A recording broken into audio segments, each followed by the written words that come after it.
And I guess maybe the site's fucked up. What's up, guys?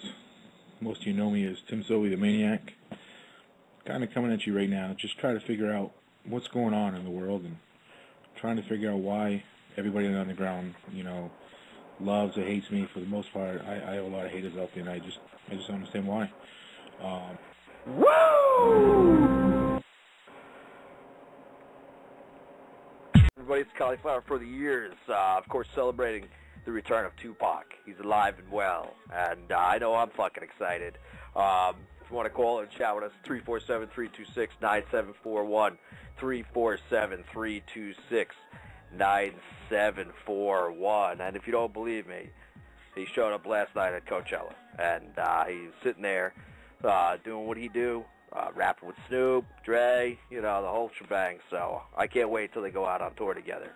But of course, it's an MMA show, so I guess we'll leave that alone. And of course, my cohorts, as you know, you should all know the players by now. I shouldn't have to say our names. And of course, I'm Brian Butcher Brown, Michael Dolan, and of course, the guy who has more absences than anybody I've ever met in my life, Nick Frank. Nick Frank, are you here tonight? Guess not. Well, that's the end of this show. Dolan. 2 weeks in a row, my man. This kid stood us up. I know he called in. I got a number up here, and I put him on the fucking line, but I figured he was there. Franco! Yeah, it's just me against the world. Hello, Franco? Hello? What is going on? Franco? Franco? Nothing's working, maybe. Bueller. Bueller. Bueller. Bueller. Franco? Bueller. Franco? Bueller. Franco? Bueller. Franco? Bueller. What are we going to do? He was supposed to have the scores and everything tonight. I don't know what's going on here. Oh, dude, believe me, I knew what I was in for tonight. I got a call from Frank about 45 minutes ago when I'm on the train on the way home. And he was like, hey, dude, that piece of paper you gave me with all the picks. Yeah, I lost it. I'm a fat retard. Like, okay, that's hysterical. All right, I'm on board thus far. So tried to run through my picks. I mean, I gave them to him as honest as I could. I knew I picked Thicket, which was all good. But, the losses I had, I told him. I picked Diego Nunez and a few others that were a little suspect. But, the kid basically was a no-show last week. We spoon-feed him all the scores, and he still lost.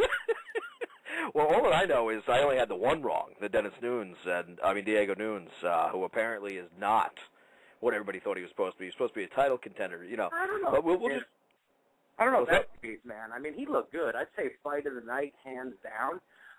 It's tough for Diego Nunez because 145 is very thin, and, if people come down from 155, who's the guy they're going to fight? Diego Nunez. So, I mean, he's getting guys that can handle the weight cut well, which Seaver seemed to. He's fighting guys that are naturally bigger than him and, just guys who are used to, hitting harder. But, to be honest, Diego looked bigger than Seaver did in the fight. So that argument's gone out the window. Wow. I'm listening to you.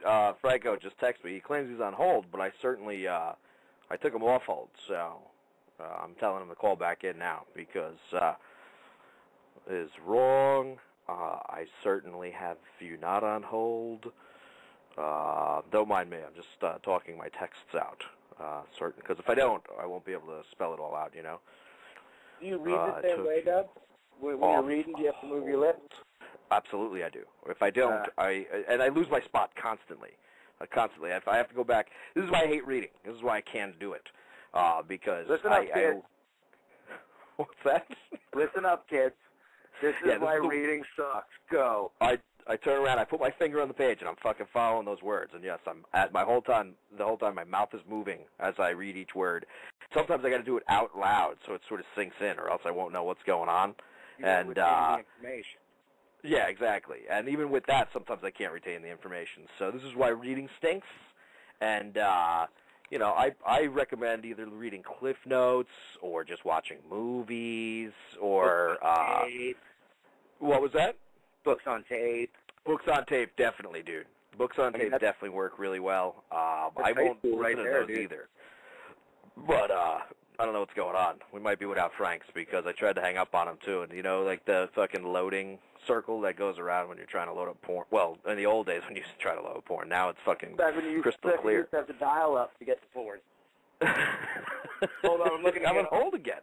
Coming home. He says, hold on, let me crank into some porn. Hold on, let me dial up real quick. At 3:30 in the morning, it's just like boom. You're just like, oh god. Hold on, I will try to call you. I'm sorry to everybody out there. This is a shit show, but I'm trying to concentrate on two things at once. I don't know what's going on. We might just be talking to each other somehow here. Let me ask Bill Brown 1, who's in the chat room. Billy, can you hear us? I'm going to try to call him because there's a way to dial out on this thing. Let's see here. Place guest in screening room. No. 917. Oh, wait. I shouldn't say that out loud. No, give it out. I'm sure there's millions of listeners who are dying for your number. Yeah, exactly. Let's see if this works because, oh, yeah. You hear that? Who are we calling? Hello? We're calling Frank. Yo, could you hear me? Yeah, man. I don't know what's going on. Can you hear me now? You guys. Can hear you. Okay. I thought you were fucking with me when you took the call because I haven't been here in a couple weeks. I thought you were like, oh, is he there? And like fucking with me. And I was like, yeah, I'm here, guys. Blah blah blah. And then you started playing that Ferris Bueller thing, and I thought this was just like you guys were fucking around, making fun of me because I never come, and I'm sitting there talking to myself. No. Actually, I don't know. I was just telling Dolan, we all might end up getting thrown off because I'm looking at your telephone number in the queue that always pops up when I gotta take everybody off hold. And I took you off hold, and all that's going on is in that circle, like when you used to load up porn on the old dial-up network. So yeah, something's. I know that circle well. Yeah, so do I. I jerked off to that circle a few times because I. Buffering. I used to wait. You used to have to wait 5 minutes to jerk off to a 15-second clip, whereas now you get a 20-minute clip instantaneously. You better save that 15-second clip. You better savor it. That's all you get. Well, Frank, like that Chris Rock stand-up bit where he's talking about jerking off. He's like, I like that good jerk. I like that ain't nobody coming home jerk when you get butt naked instead of the crowd with the porno tape in. I don't like that jerk when somebody's in the next room, that looking over your shoulder jerk. I don't like that jerk. It's ridiculous. Yeah, I don't know what's going on. Everything might freeze up, so if we get booted off, we get booted off. I don't know. I'm still fucking around with shit, so. Hey, Frank. Yo. When Dubber couldn't get you on the line, you would have thought somebody locked this kid in a room with a Rubik's Cube. No, I heard I could hear the whole thing as it was going on.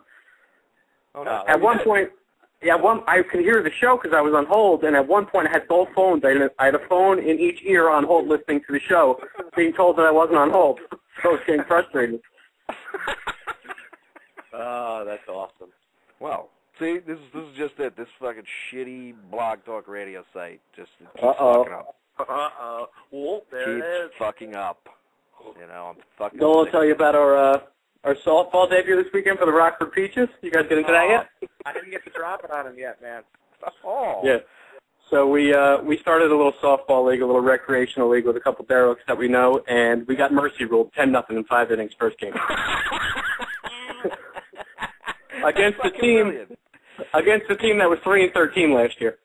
Bring it. Oh, Jesus. Hey, and how's your fucking squad? Was the fist fight that almost happened at the end of the game. We may have lost 10-0, but we took it well. They knew we attended. Yeah. So they they're up 9-0 going into the field in the 5th inning, and the umpire's like, listen, if they score another run, it's over because that's going to be 10-0. So long story short, it winds up 2 guys out, and there's a man on third, and the little pussy that's up at bat, he bunts the guy home, and they beat us by the 10-run roll on a fucking bunt in men's league softball. It ended on a Sunday morning in like the 5th inning. Yeah, it was bad. There was a lot of Yeah, it was fucking bullshit. I mean, it was like, come on, dude, we can't play another inning. Like, you got to get out of here. Then they sat over there, the dugout, and sat there for an hour. It's like, why don't we just fucking play? If you didn't bunt it, we'd still be playing. That's it, dude. They just sloughed around. I respect that move. I respect bunting the runner in. Listen, when I was in high school, I decided that I'd tell my gym teacher I wouldn't take gym, but I would coach the shitty gym softball team. And I played rules like that where I'd have people bunting and everything as if it was a real serious game. And I got a D. I got a D for gym that marking period. So I was a pretty good manager. So I don't blame them at all. You got to get every run counts, you know. What were you, an emo? You wouldn't participate in gym? No, I'm not good at baseball. I hate it. I have no attention span for it. So I'm always staring off into the outfield. And for me to get on base, I got to step into pitches to fucking take them on the arm because I just don't pay attention well. You ever see those demotivational posters that they have online? Yes. There's a picture of like a big fat like emo kid, and underneath it says "emo kids." It's like DOS but for pussies. Well, I was fucking sexlent back in the day. Listen, if I got hit by a pitch and I was on base, I could steal bases. I mean, I can't do it now. But, I mean, I was fucking svelte. Believe me, I was on drugs, but I still could run, you know. So it was very good for me if I was on base. But I didn't like to play. It sucked. I hated baseball and softball. So, anyway, Franks, how you been?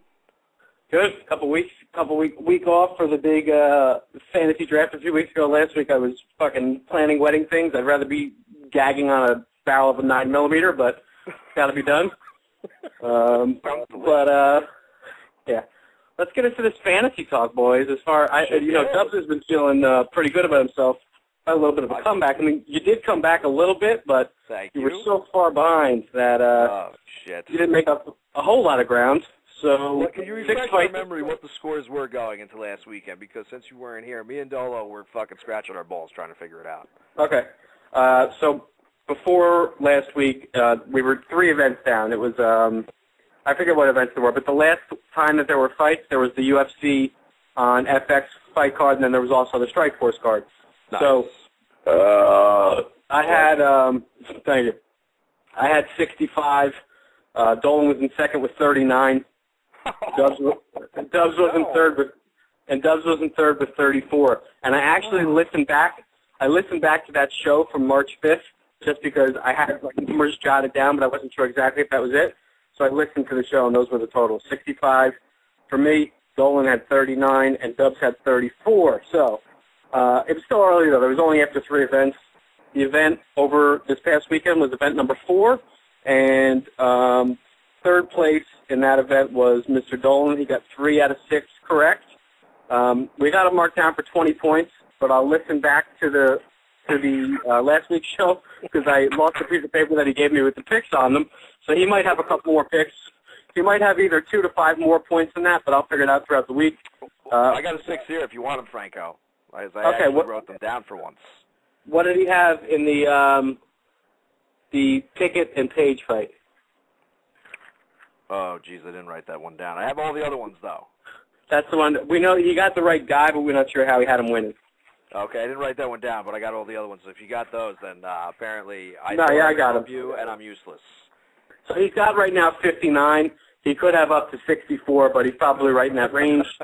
I was 4 out of 6 for 24 points on Saturday. Dubs, you had a good night. You were 5 out of 6 for 32 points. So you were the winner. You gained 8 points on me. So fantasy totals, I'm in first place with 89. Dubs, second place with 66. The sign of the devil. That suits you very well. And Dolan's got right around 60. I don't know. We're not really sure. 60-ish for Dolan. It's a nice round number. Yeah, so I'm only up.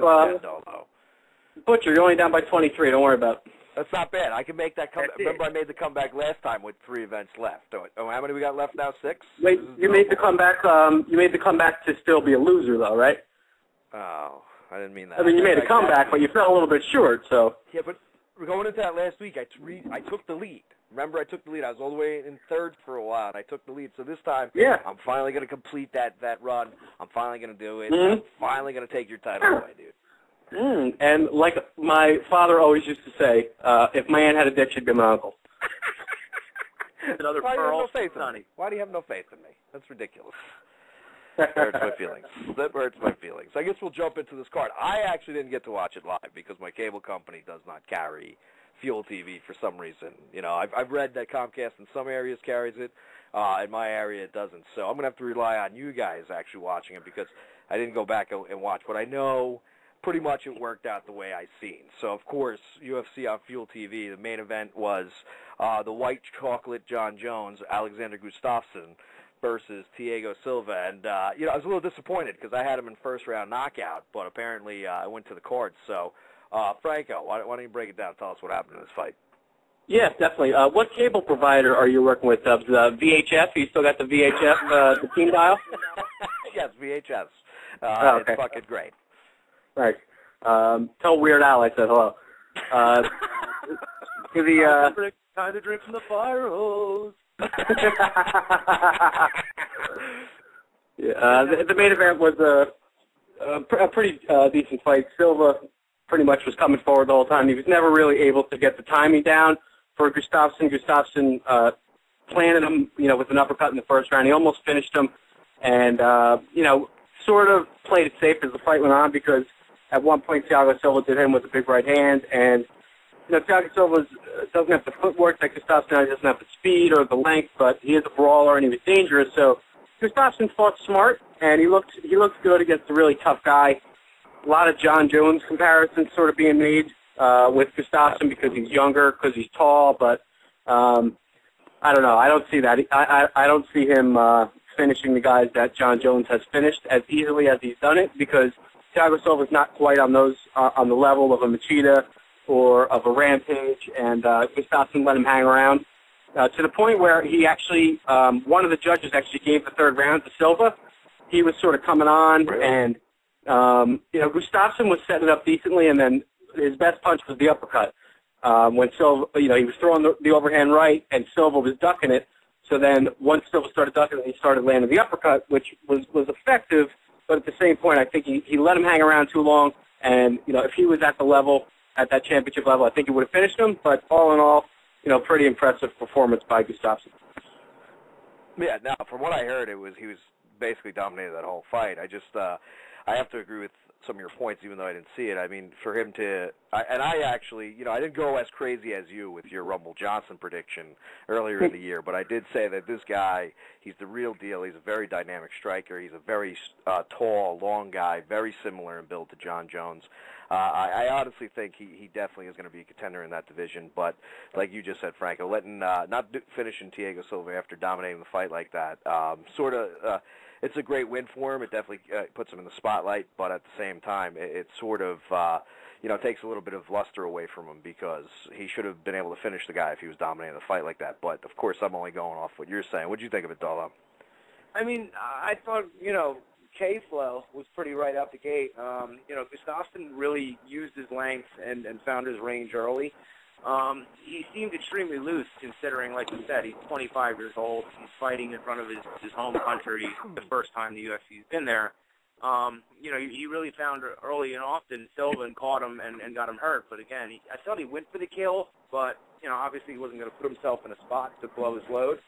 And then, you know, Silva, yeah, we got length and load in the first interlude. We're heading towards that dial-up porn. Get that circle up. Be ready by the end of the show. Absolutely. But, you know, Silva, don't worry.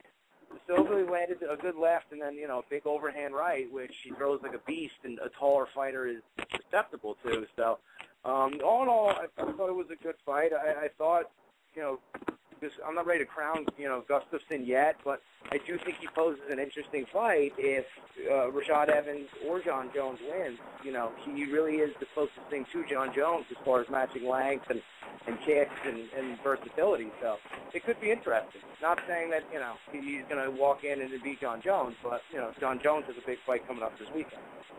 Yeah. He's got his hands full with Rashad, but, you know, I maybe I was a little too fit on him.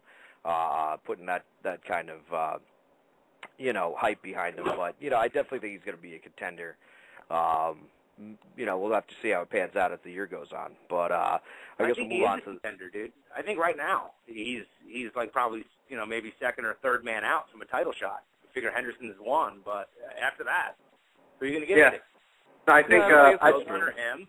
I can see Rampage or Machida yet. Yeah, he's right. I think you're right that he's there. I think the main difference between him and Jones is that Jones is the type of wrestler that he is. And I think if they were to ever match up, that's where Jones would take that fight if he were smart.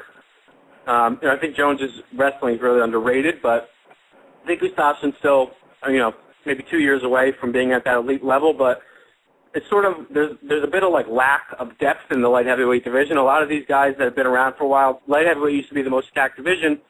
Now Liddell retired, Shogun's kind of back and forth, Rampage is getting up there in years, Henderson's 41, 42 years old. There's actually not a whole lot of title contenders, especially the way that John Jones is blowing through them. So, by lack of other contenders, Gustafsson may get a title shot after one more fight, and I just don't think he's ready for it yet.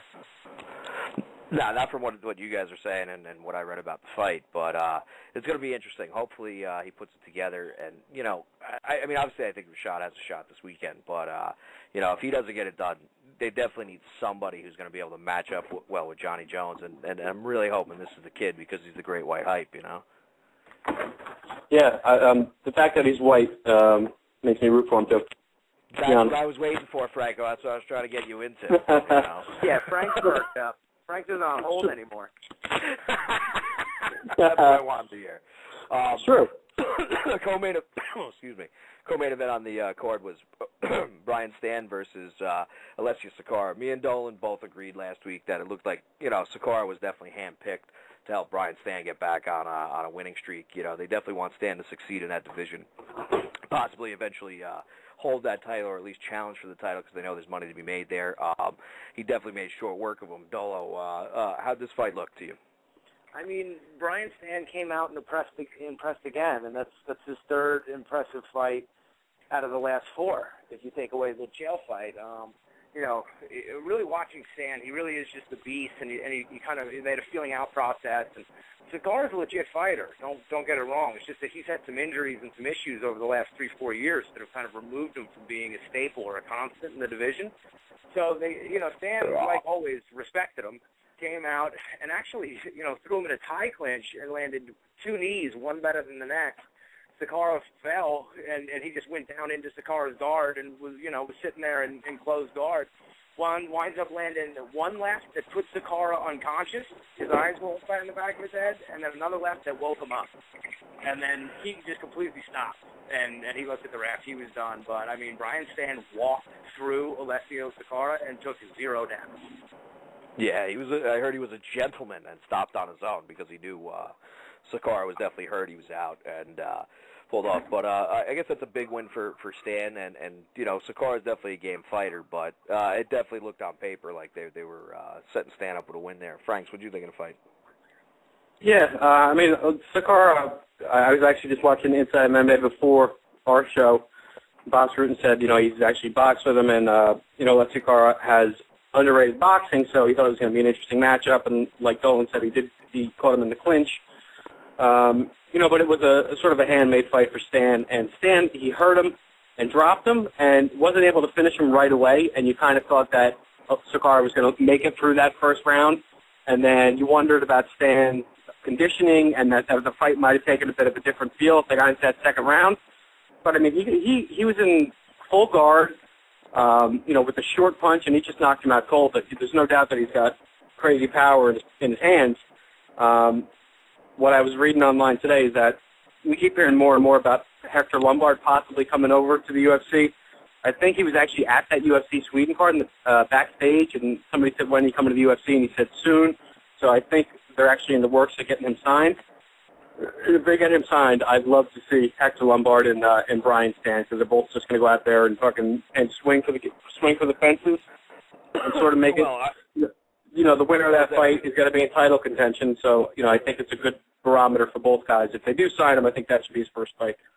Hey Frank, what do you do with Mark Munoz though right now? What's that? What do you do with Mark Munoz right now? He's coming off an injury. I mean, you would think Stan's the next logical guy to fight Munoz for kind of a title eliminator if Lombard doesn't come right over. And, the problem for Stan is, again, can he deal with a wrestler? You saw what Chael did. And would you want to see that Munoz fight? Say Hector Lombard doesn't come in. And you have Munoz, you have Stan, and you have Bisbee. What do you want to see? I mean, I'd like to see Munoz and Bisping fight, and then Stan and Lombard fight. And you know, I think if Hector Lombard comes in and he beats the top 5 middleweight, he should get a title shot because he's fucking, you know, he's undefeated for the last however many years. He's like 31-2. He hasn't really fought the level of competition that's in the UFC, but regardless, he's got a lot of hype.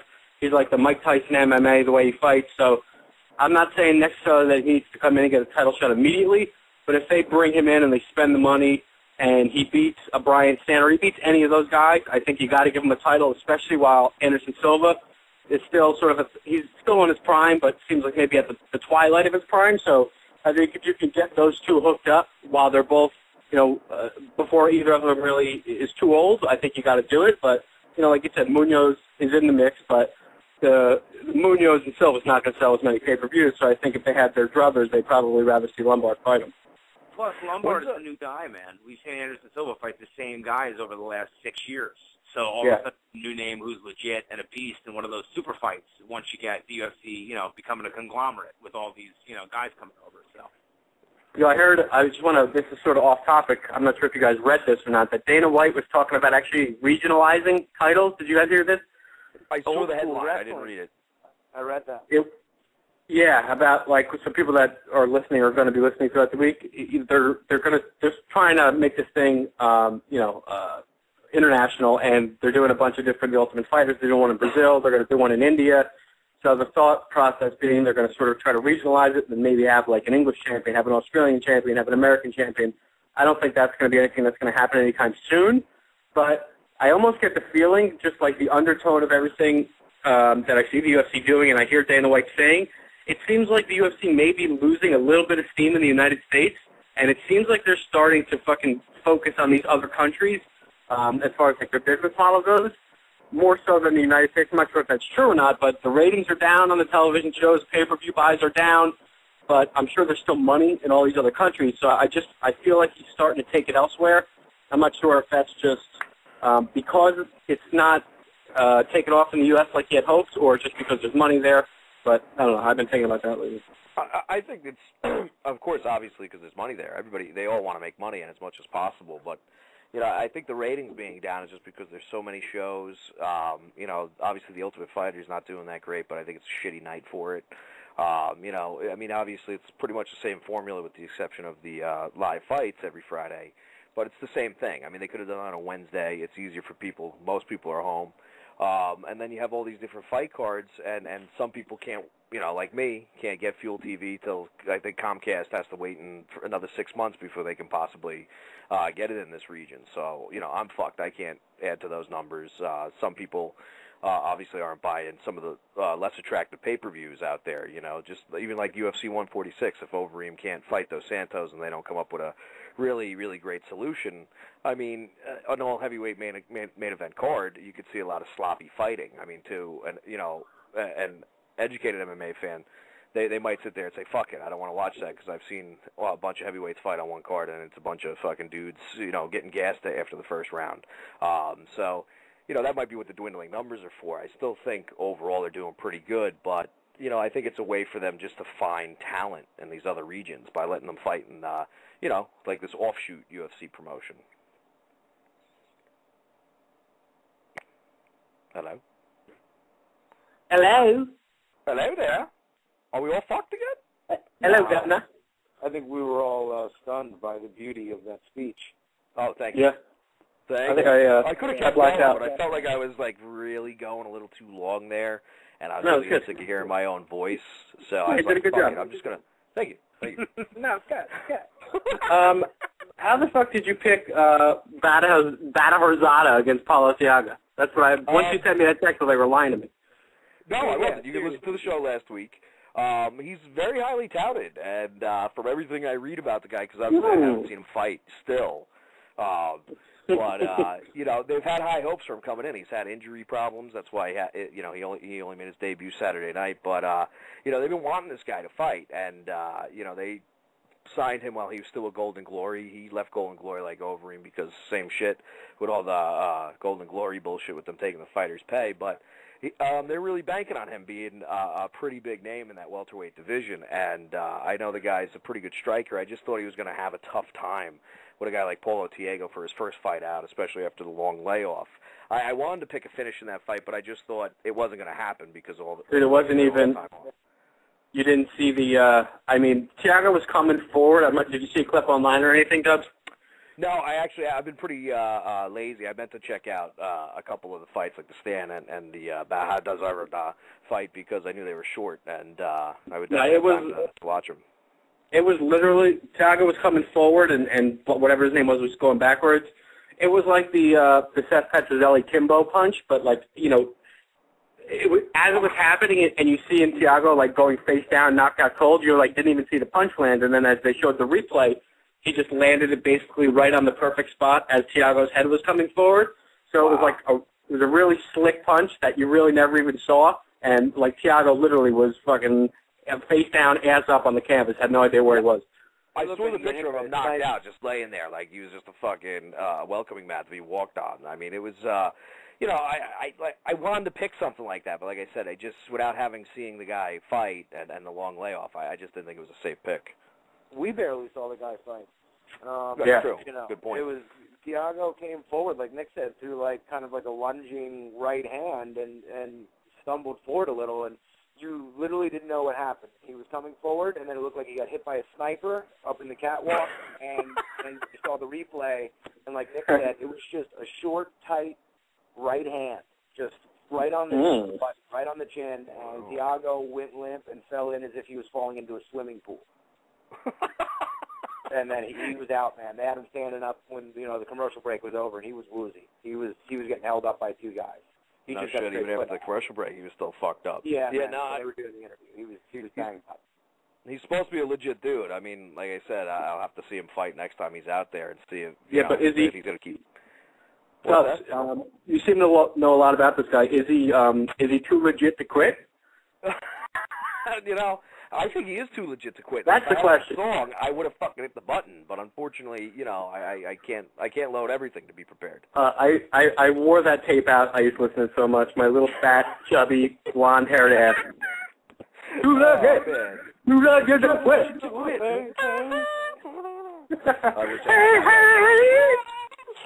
I wanted those fucking pants so bad. My dad was you ain't fucking wearing that in my house, pal. Get it off. Thanks, Mom. I had to cut the curtains down, make him some parachute pants. I used to rock out that shit.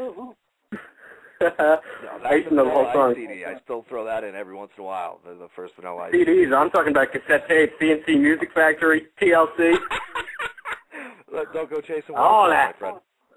No, the first one. Okay. The first one. Ain't too proud to beg, nah. It's a fucking great song. It's a great song. We should I'll just load those songs in, and we'll do that next week. We'll just play. Yeah, dude. Make sure you put in "Hat to the Back" by TLC. Hat to the back.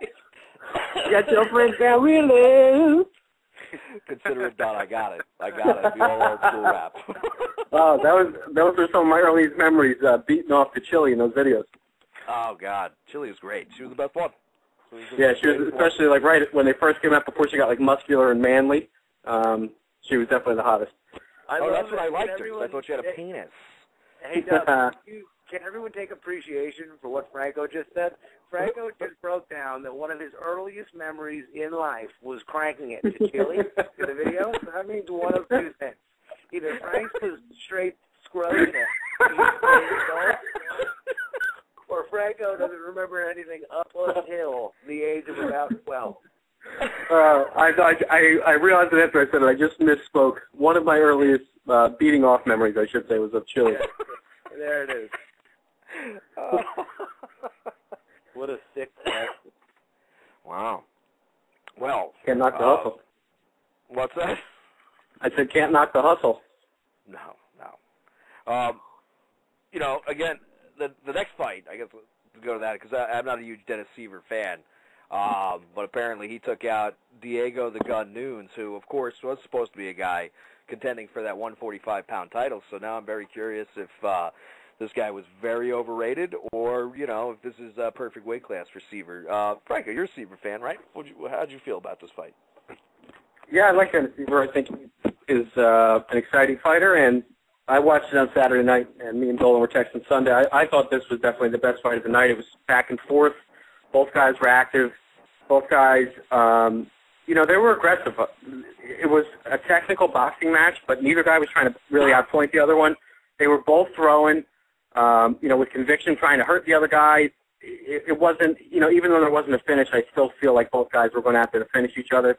Both guys were getting enough of their strikes off on the feet so that neither of them really wanted to go to the ground because they were both landing to a certain extent. Seaver, I think it was a really close fight, and I think Seaver kind of definitely won 2 out of the 3 rounds, but Nunes I don't think has anything to be ashamed about.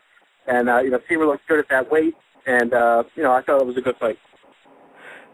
Yeah, no, like Dolan was telling me while we were sitting on hold before the show, that it was probably the fight of the night, which, is good, but again, it kind of knocks Nunes off that pedestal that he came in with, and, he was supposed to be the guy, and, I guess it's a good strategy. You bring in the 155ers who are dropping, and you got to test them against the top contender in the division, but, it's, if Nunes doesn't get on track here and get a win under his belt, he could very well be unemployed by the UFC, let alone challenging for a title in that division.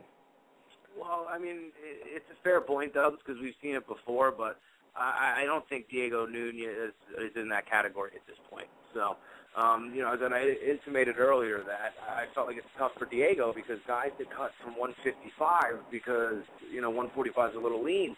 The first guys that come down, they fight Diego, and it's like almost an immediate eliminator fight. So, the fight was really fast-paced, and like I said earlier, it surprised me. Diego seemed bigger than Seaver as far as stature, but Seaver was just a brick shithouse at 155, so you could imagine him at 145. Diego was really scrappy and really paid off.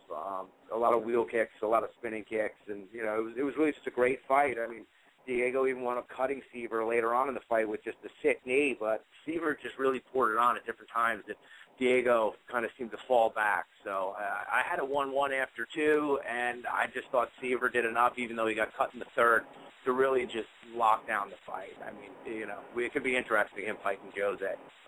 Did he land any of those spinning back kicks that Joe Rogan likes to bring up whenever Seaver's fighting? Those spinning back kicks? None clean. He threw plenty, but all did damage or served a purpose, Okay. A lot were blocked, but he throws it at such a switch, man. He really just pulls the trigger and it's there. There's no load up. There's no kickback. So it's a tough thing to watch for. He's got a great teak as well. I don't know if you noticed that, Nick. A lot of just straight, teaks up the middle, which is the equivalent of a jab. Yeah, totally. And Diego Nunes is actually throwing some spinning strikes, spinning fists, and also kicks. And Rogan wasn't commentating. It was Goldberg and Kenny Florian. I thought Kenny Florian actually did a really good job. I like him a lot, man. I like him on UFC tonight, and I like him commentating. Yeah, he was really good. He threw a couple of the spinning kicks, but it was just a competitive fight. And the thing about it was, I was reading something online. People were saying that Seaver looked drawn out at 145, that his face looked taut, similar to like the way James Irvin looked back in the day and the way that I felt that Charles Sonnen looked against Bisping. But I didn't really see that.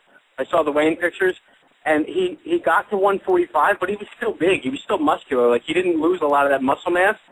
I heard he actually didn't make weight on the first weigh-in. He had to come back an hour later and cut another 2 pounds. But he still, so I was under the impression that it was a hard weight cut, but he still looked big. He looked strong, and I think it's a perfect weight class for him. It's something that he made all 3 rounds with that. Go on, Dolls. No, I was going to say, he seemed unaffected by it. Seaver did. Totally. To be honest. I mean, it was a fast-paced fight from the jump, and he never slowed down. He seemed to be fine. Like Nick said, he came in at 147, needed to cut a pound, came back 2 hours later down 2 pounds. So he still had weight he could have, took off, obviously, dropping 2 pounds in 2 hours. So I thought he was fine. Speaking of 2 pounds in 2 hours, Dola, are you sore from softball this weekend yet? Yeah, man. I was a little tight today, and I got home yesterday, and I got something in the house by myself, and I'm sitting there, I'm all geeked up from the game still, so I'm like, listen, I'm gonna bench now a little bit. Oh, Dude, straight up got Eye of the Tiger, just like bow, bow, bow, wow, just getting ready, right? So I get in there and I realize I really only have 2 plates on there, and it's two like 50, 20 or 2 25-pounders. So literally I have like no weight now. It's all over the other place. So I'm just like, all right, I'll do a bunch. I want to do it 100. Probably in like maybe 7 minutes. Just like do it 25 and just sit there. Like 30 seconds later, be bored and just do it again. I'm just like, all right, I'm good. Just gonna shock the system. I get to work today and I'm just like, what the fuck? How about you? How are your legs feeling? Legs were a little tight, but not bad, man, to be honest. They look better than I thought it would, considering I've just been consuming calories like a fucking vacuum for the last... Really? So, no, it was good, man. I mean, obviously I wanted to get better and stuff, but, yeah, so I thought it was good, though. Yeah, it went the way I expected it to yesterday. It was pretty sloppy, but better as the game went on. Yeah. Coach. What's that, Frank? I said totes, as in totes my goats. I'm sorry, I'm still fumbling around with shit because nothing seems to be working, so I'm slightly distracted. But I guess we'll move on to the next fight, the Marcus Darkness Johnson versus John McGuire. I think me and Franco picked this one right, so I want to hear from the loser here, Dolan. Why were you on Johnson's nuts on this fight? I mean, I was seduced, man. I'm a sucker for an Oreo cookie. Give me a little bit of milk. I'm good. Yeah. Twist it in half. Get a clean break. It was a good fight. I mean, to be honest, I'm not going to lie, McGuire wasn't really McGuire wasn't really that, impressed with, but I didn't know a ton. So, he really looked amazing, though. I thought McGuire, with his submissions and just, he's a big guy, man. He really was able to take DeMarcus Johnson down whatever he wanted and was extremely dangerous, while in the guard and on his back. But DeMarcus Johnson had a very active guard. He was going for a lot of submissions and different kind of throws. And McGuire just seemed physically bigger, and I was just impressed with the pace he set, man. He seemed fine. Like, he was completely unfazed about being there. I was kind of like, who the fuck is this kid? He's a Bret the Hitman Hart fan. He's got a That's the important thing. I was like, all right, I'm good. I thought he looked good, man. I mean, it's a nice little insurgence into the weight class. The more the merrier at this point.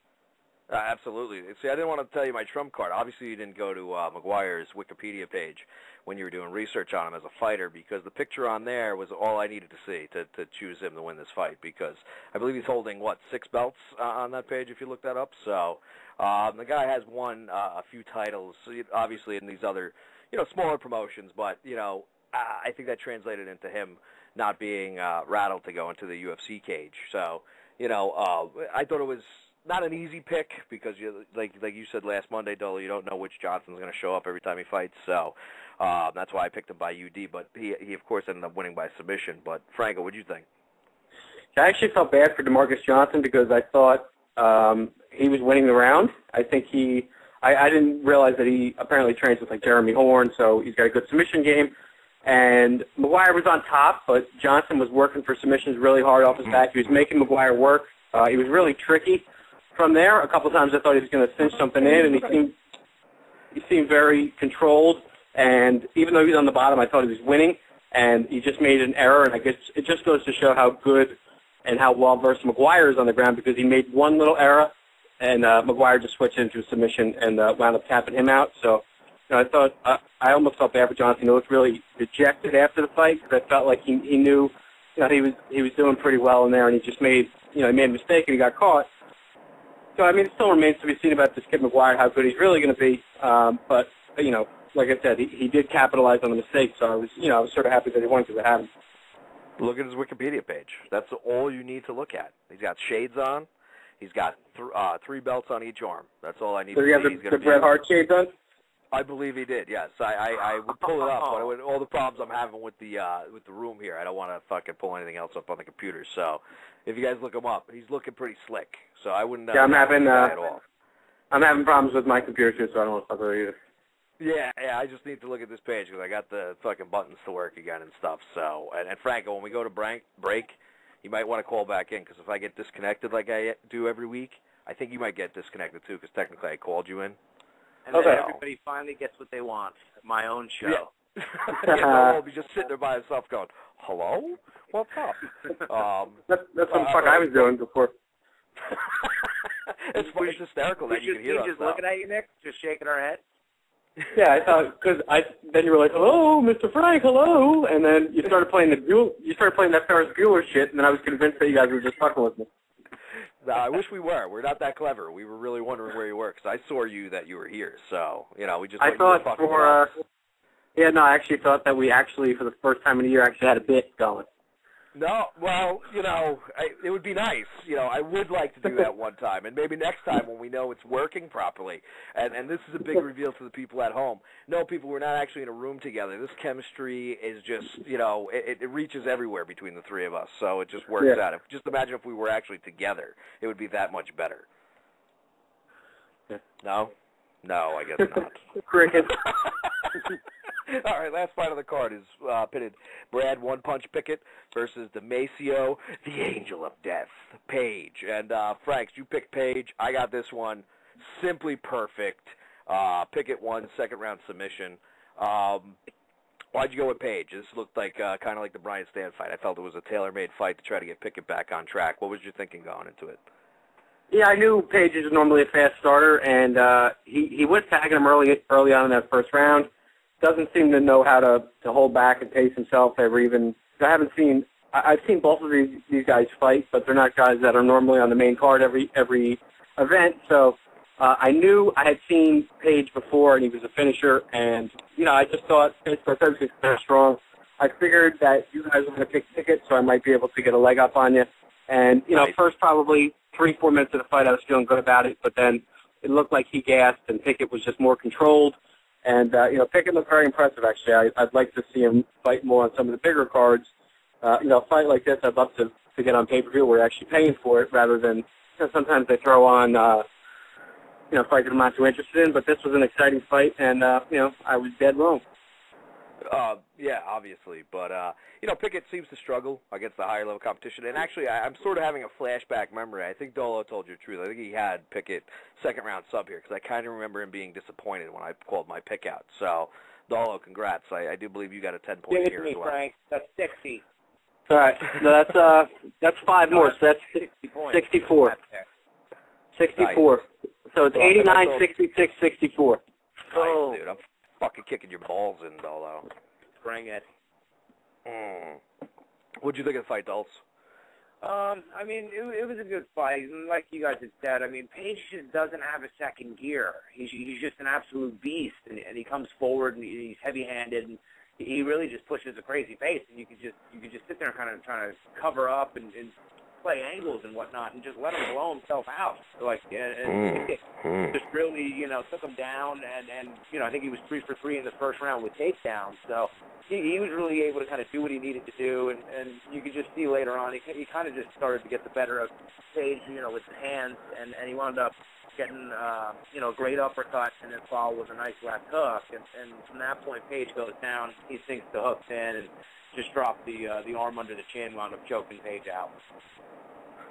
No, I guess it was a fairly impressive performance. I wouldn't know, so I got to go off what you guys are saying. But, Pickett definitely is, I guess, in the upper echelon of the division. But every time he gets a name and he's in there with a name, he seems to struggle. So that's why I felt he was going to win this fight. I thought Page was definitely being set up. Obviously, if he won, that would have been great. But he's definitely looking, as I brought up last week, definitely looking into what he's going to be doing after fighting because the guy's starting an MMA promotion, which I'm sure he's going to have to work around the clock to even try to squeeze a penny out of something like that. So, I think the his heart isn't 100% in fighting anymore because he's looking for what to do afterwards.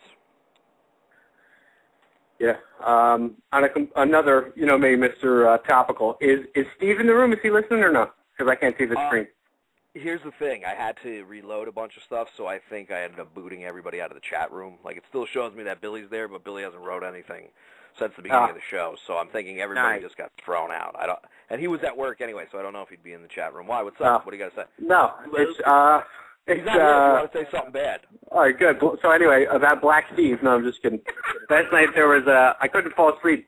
I have problems falling asleep on Sunday nights because I'm used to the weekend and I'm all jacked up, so I'm usually up till 2 in the morning. So I was watching MTV True Life last night at like 1:30 in the morning, and the topic was I'm obsessed with sex, and it was like this crazy, trashy white girl, and God, what's her her name? boyfriend. I forget her name, but it was she was like with her boyfriend, and her boyfriend was like Steve's twin brother. He looked like him, he sounded like him, he talked like him, he acted like him. He was like a big like video game head, like he just wanted to play video games the whole time. It just all I could think about the whole time was Steve Sullivan as I was watching that show. So I was hoping I was hoping maybe he had seen it. Maybe he is related to that guy. Sadly enough, though, like that's a compliment from Nick to Steve. As sad as that is, and you know, in reality, it was Whitney Houston who Nick saw on TV. He thought it was Steve. Unfortunately, Nick really different. He told me. So you watched that shit? Did you see that episode? I don't remember that one. It's been a while since I've seen them. It was a newer one. It was a newer one because I had never seen it, but it was like eerie. Where does bitch live? That's amazing. Did he ever wear a Chicago Bears jersey on, Nick? Did he have what? Did he have a Chicago Bears jersey on? No, but he kept talking about that he got to the championship game the year before, and what place did you finish in? He kept saying that. I didn't know what that meant. Holy shit. He would say that to his old lady, or he would say that to the camera, to serving the American public? No, it was literally, it was like Steve's clone. It was awesome. I was getting the chub. Yeah, I don't watch a lot of TV, but I probably would have loved watching that because I like to watch those shows and like Rehab or whatever it's fucking called, or Intervention, and all the chicks on there definitely get me aroused, and I'm like, these are the girls I need to meet. These are the ones right here. Fuck you need normal girls. You'd be dead. You'd be a girl like that and start hooking up with, you'd be dead in a year and a half.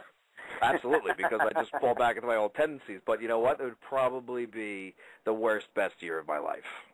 Yeah, this chick was crazy. I mean, we're not psychologists here, but she got like raped when she was 11 years old by like a grown-up or something like that, and like she understood that's why she was the way that she was, but she like wanted to have sex with the guy like 20, 30 times a day. He was just like stop, you have to leave me alone. They would go have sex. No, but he's like, his friends were saying that shit to him. He's like, you don't understand. He's like, my birthday last year, she asked me what I wanted. He's like, all I wanted was one day without sex. He's like, I can't even move. He's like, it's all. They would have sex. They'd go downstairs. He would do it like twice with her. He'd fuck her, and then he would do it again. So he'd be like, listen, like, that's it. I can't go again. Then he'd go downstairs to, like, play video games, and it would be like 7 minutes later, she would come sit next to him and be like, come on, let's have sex. Like, what are you, gay? And, like, get all pissed with him. He's like, I physically can't. Like, we just did it twice. And she's like, you're such a pussy.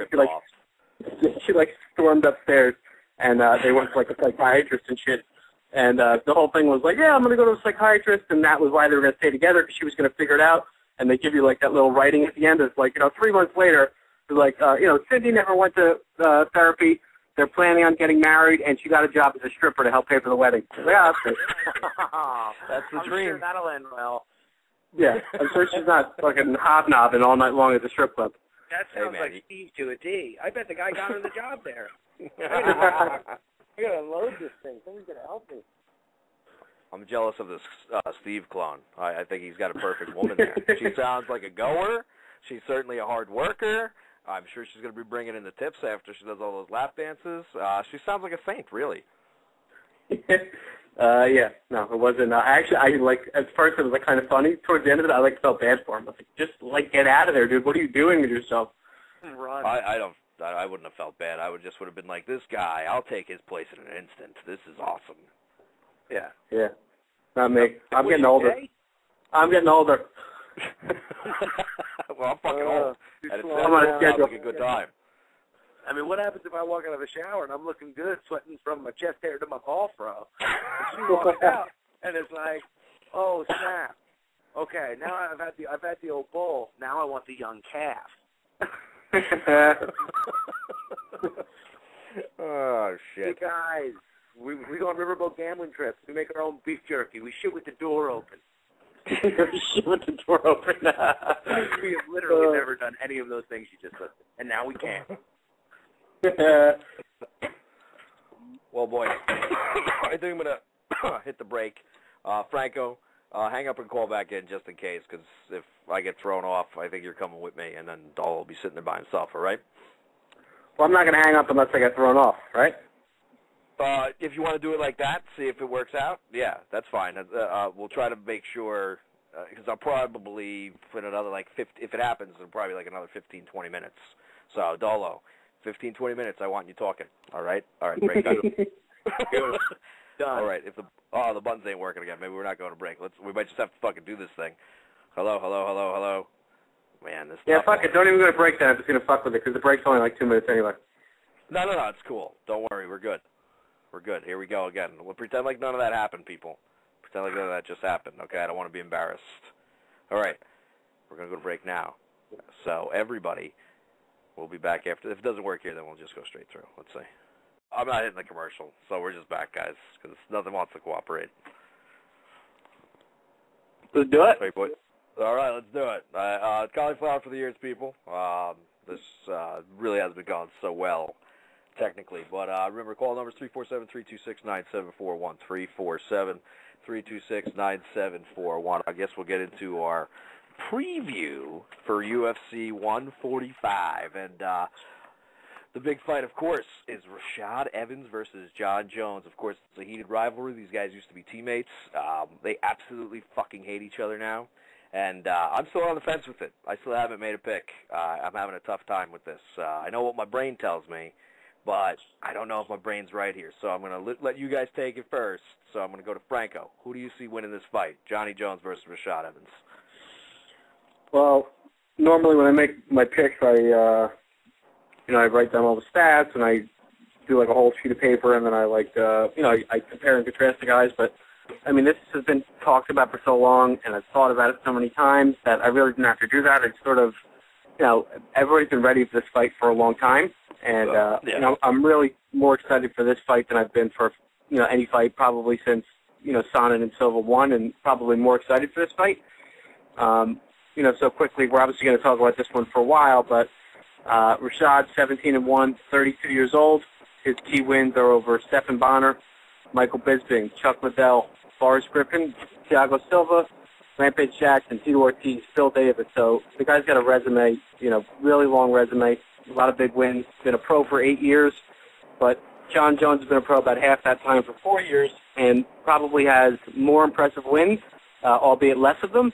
He's also beaten Stephan Bonner, Brandon Vera, Ryan Bader, and then obviously Shogun, Rampage, and Machida in his last 3 fights.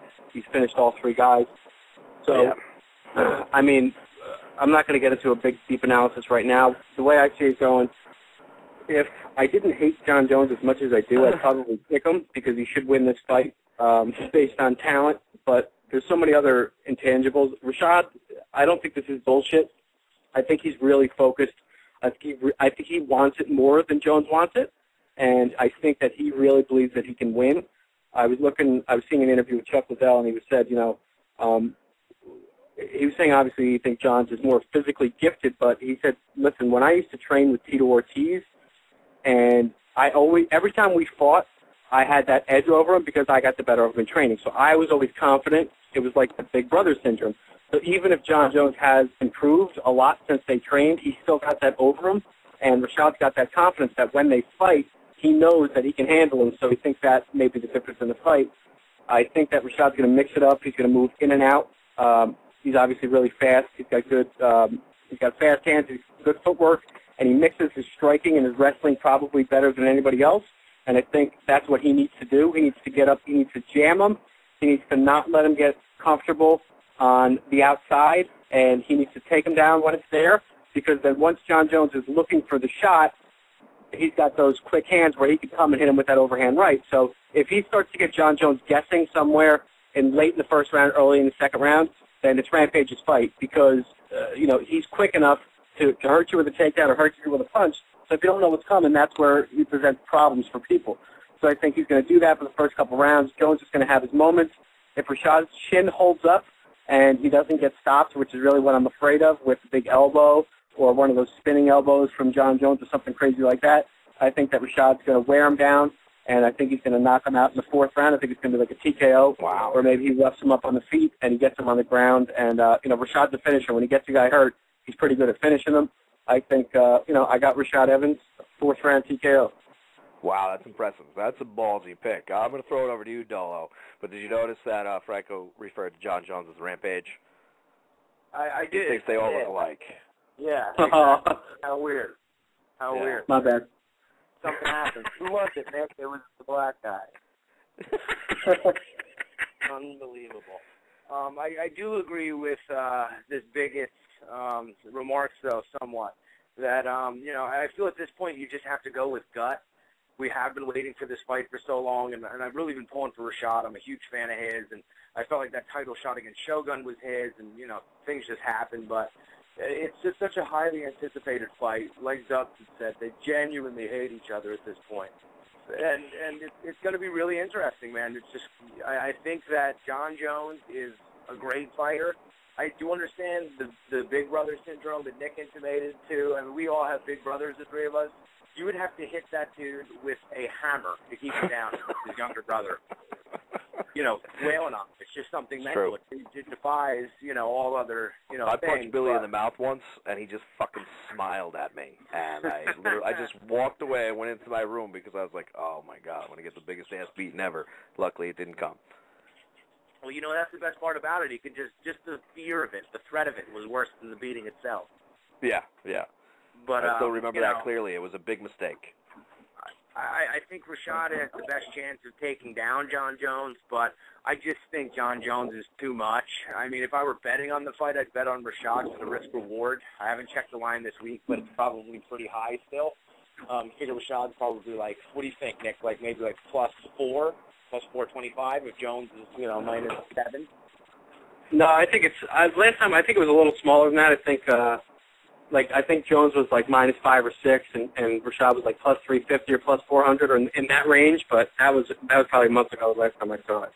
Okay. Well, it's going to be interesting, but just watching Jones, man, he's too much. He's too big.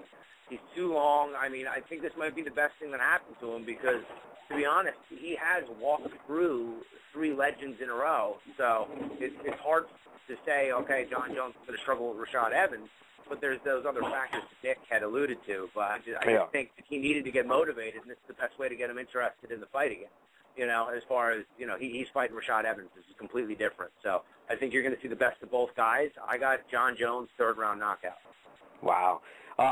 Both of you guys, I definitely think either thing could happen. Of course, what I'm struggling with, my brain keeps screaming at me John Jones, but I have to agree with Franco on the whole big brother thing. And listening to Rashad in interviews, I really do think he's confident.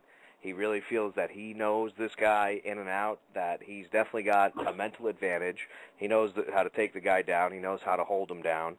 And he is very fast. He's very quick, which he's going to need that for quite a few reasons, to stay out of his reach. Obviously, we all question Rashad's chin, so he's going to have to be in and out as quick as possible because if he gets clipped, especially with the way Jones hits, it could all be over. I really think Rashad has a great shot in this fight, and I agree with Franco with the fact if he is going to do it, I think he's got to finish Jones because if he keeps grinding out, I could easily see it being a very tight decision at the end that could go to either guy. So, I'm going to have to just go out there and pick it, and fuck. I'm really struggling with this one. I think I'm going to have to fucking go with Rashad. Put him on the clock, Jesus. Yeah, I'm sorry. I'm coming through now. I think I got to agree with Franco. I think he's going to be smart, in and out, grind him down, get the takedowns, and eventually catch John Jones. But probably it might take till the 5th round to get him. I don't want to go with the 4th round because I want to be a little bit different. But I know I'm probably going to fucking hate this pick because John Jones is probably going to walk through him like he walked through everybody else. Yeah, and I'm sorry, Dole, you had Jones 3rd round KO, right? Yeah, 3rd round KO. And I'm glad you guys picked the way you did because, it makes it interesting. For me, I hope it's for me to gain ground, but I get to pick who I really think is going to win, but I'm pulling for Rashad, so it's going to be awesome. Yeah, it's definitely interesting. Yeah, and you said it too, Dole. I'm sorry, Dub, you just said Rashad's got to come in, he's got to fight a really smart fight and finish him.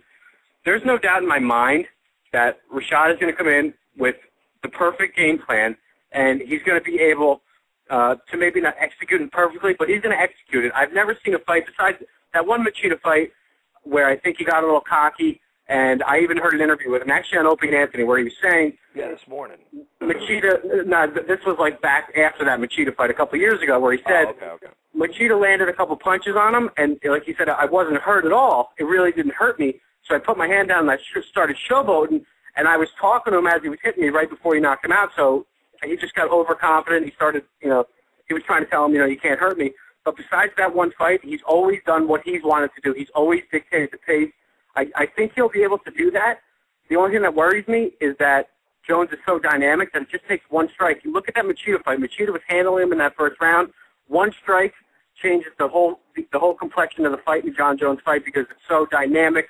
Same thing with the Shogun fight. It's not like it's weird. You look at his opponent and they look really tired, beat up, and you're like, I don't know. He didn't really hit him with that much stuff. But I guess just the types of strikes that he throws and the force that he throws them with, I feel like Rashad can be cruising into the second round, into the third round, and Jones just lands one thing and the fight's over. Yeah, absolutely. Like you said, it just takes one. And when he finally clipped Machida changed. He started backing up more, and Jones was able to close the distance. And once he closed the distance, you saw how that ended. I mean, he choked him out and real unconscious because Machida just had too much pride to tap, And it could happen again, especially Rashad's only been knocked out the one time with Machida. We've seen him get hit hard and survive, but we've seen him hit hard a bunch of times in his career. And a guy like John Jones, if he is able to hit you, it's going to make its mark. So, that's the thing that Rashad has to avoid here. Yeah. All right. So I was eating hummus. Out of the toilet over there? No, I'm eating hummus like a Greek. No, but I think Jones thinks he's going to win too. I'm not saying we're all saying Rashad looks really confident, and he does. And I think Jones is starting to get irked by all this talk that Rashad says he gets the better of him in training, which may be true. And it's funny, they had the thing on UFC Insider on Fuel TV that John Anik hosted. Right. And it was a sit-down interview with the two of them. I think part two actually airs sometime this week, but it was like a 20, 25-minute interview. Yeah, and right. they edited it a little bit. But at one point, they were back and forth a little bit, and John Jones says, I'm younger than you, I'm faster than you. You're at the end of your career, I'm at the beginning of mine, you're at the end of your prime. So they were going back and forth that way, and then John Jones says, he said, I'm younger, I'm faster, and he said, at this point I think I'm stronger. So what he's saying was basically when they used to train that Rashad was stronger than him. Yeah. Because that's the way he phrased it was like, and I think now, I think I'm stronger than you now.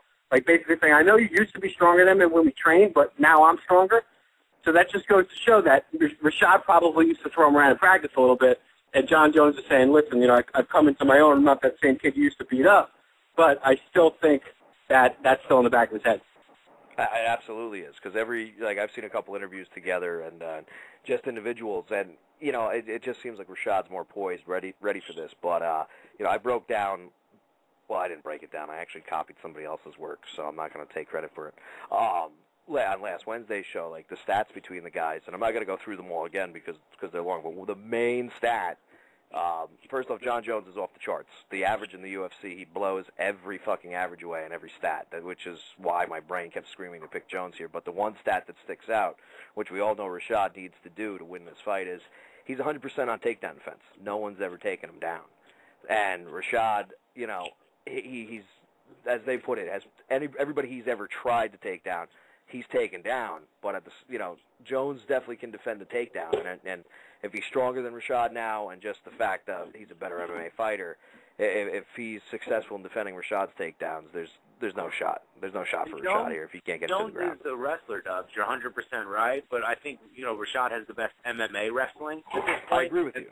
And the question is, like you said, if John Jones can shuck off the takedown and kind of get in the clinch against the fence, he can use that length and that tie clinch and those knees and try to beat Rashad up and prevent him from trying to do it.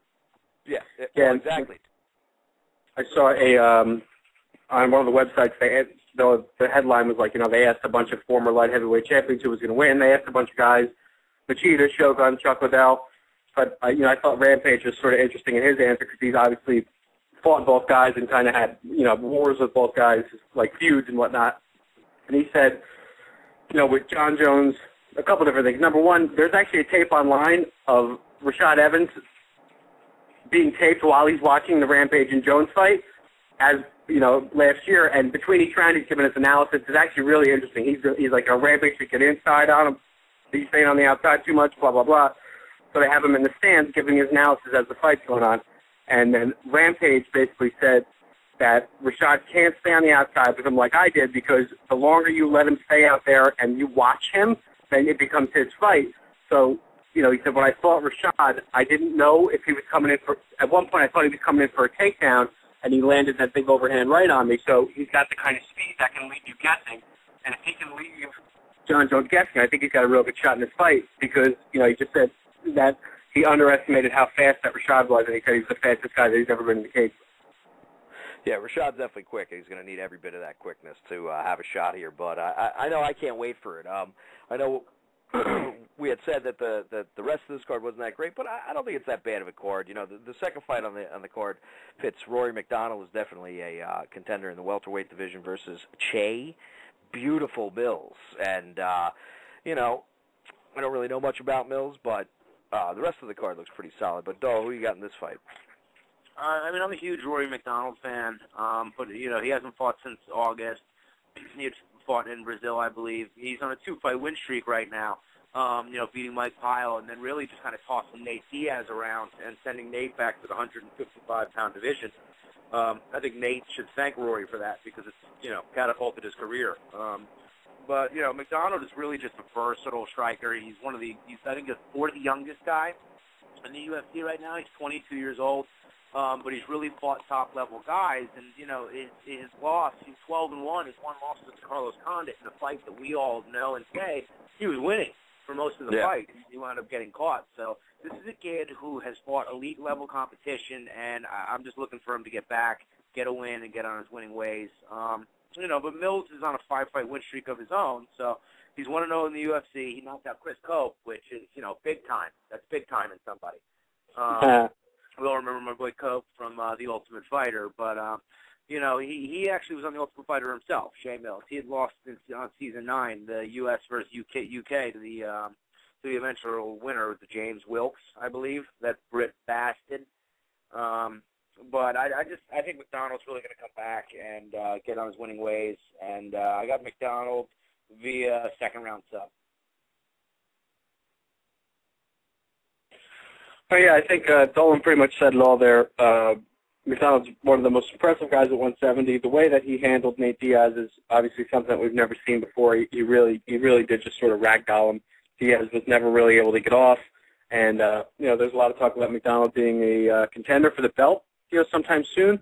The fact that, he trains in at TriStar and the same head trainer that GSP uses, you never know what's going to happen how long GSP is going to have the title, or if he decides to move up and fight Anderson. But there was an interview recently with Rory McDonald where he said he thinks he's going to be the welterweight champion within 2 years.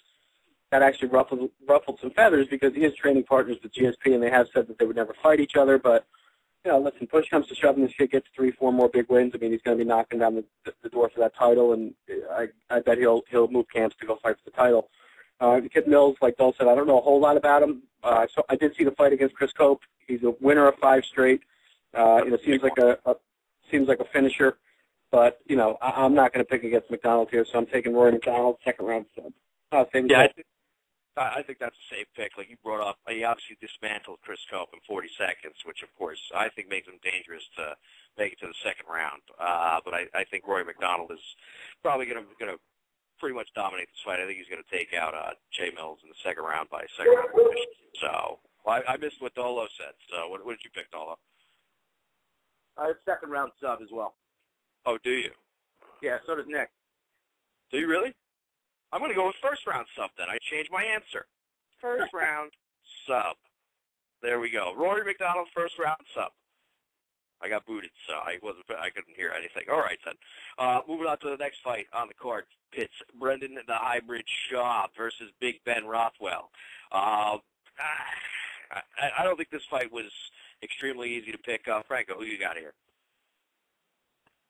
I disagree. I was on that Rothwell train. I don't know if Dolan was at my house, but I bet Ben Rothwell in his USA debut against Ken Velasquez a couple of years ago.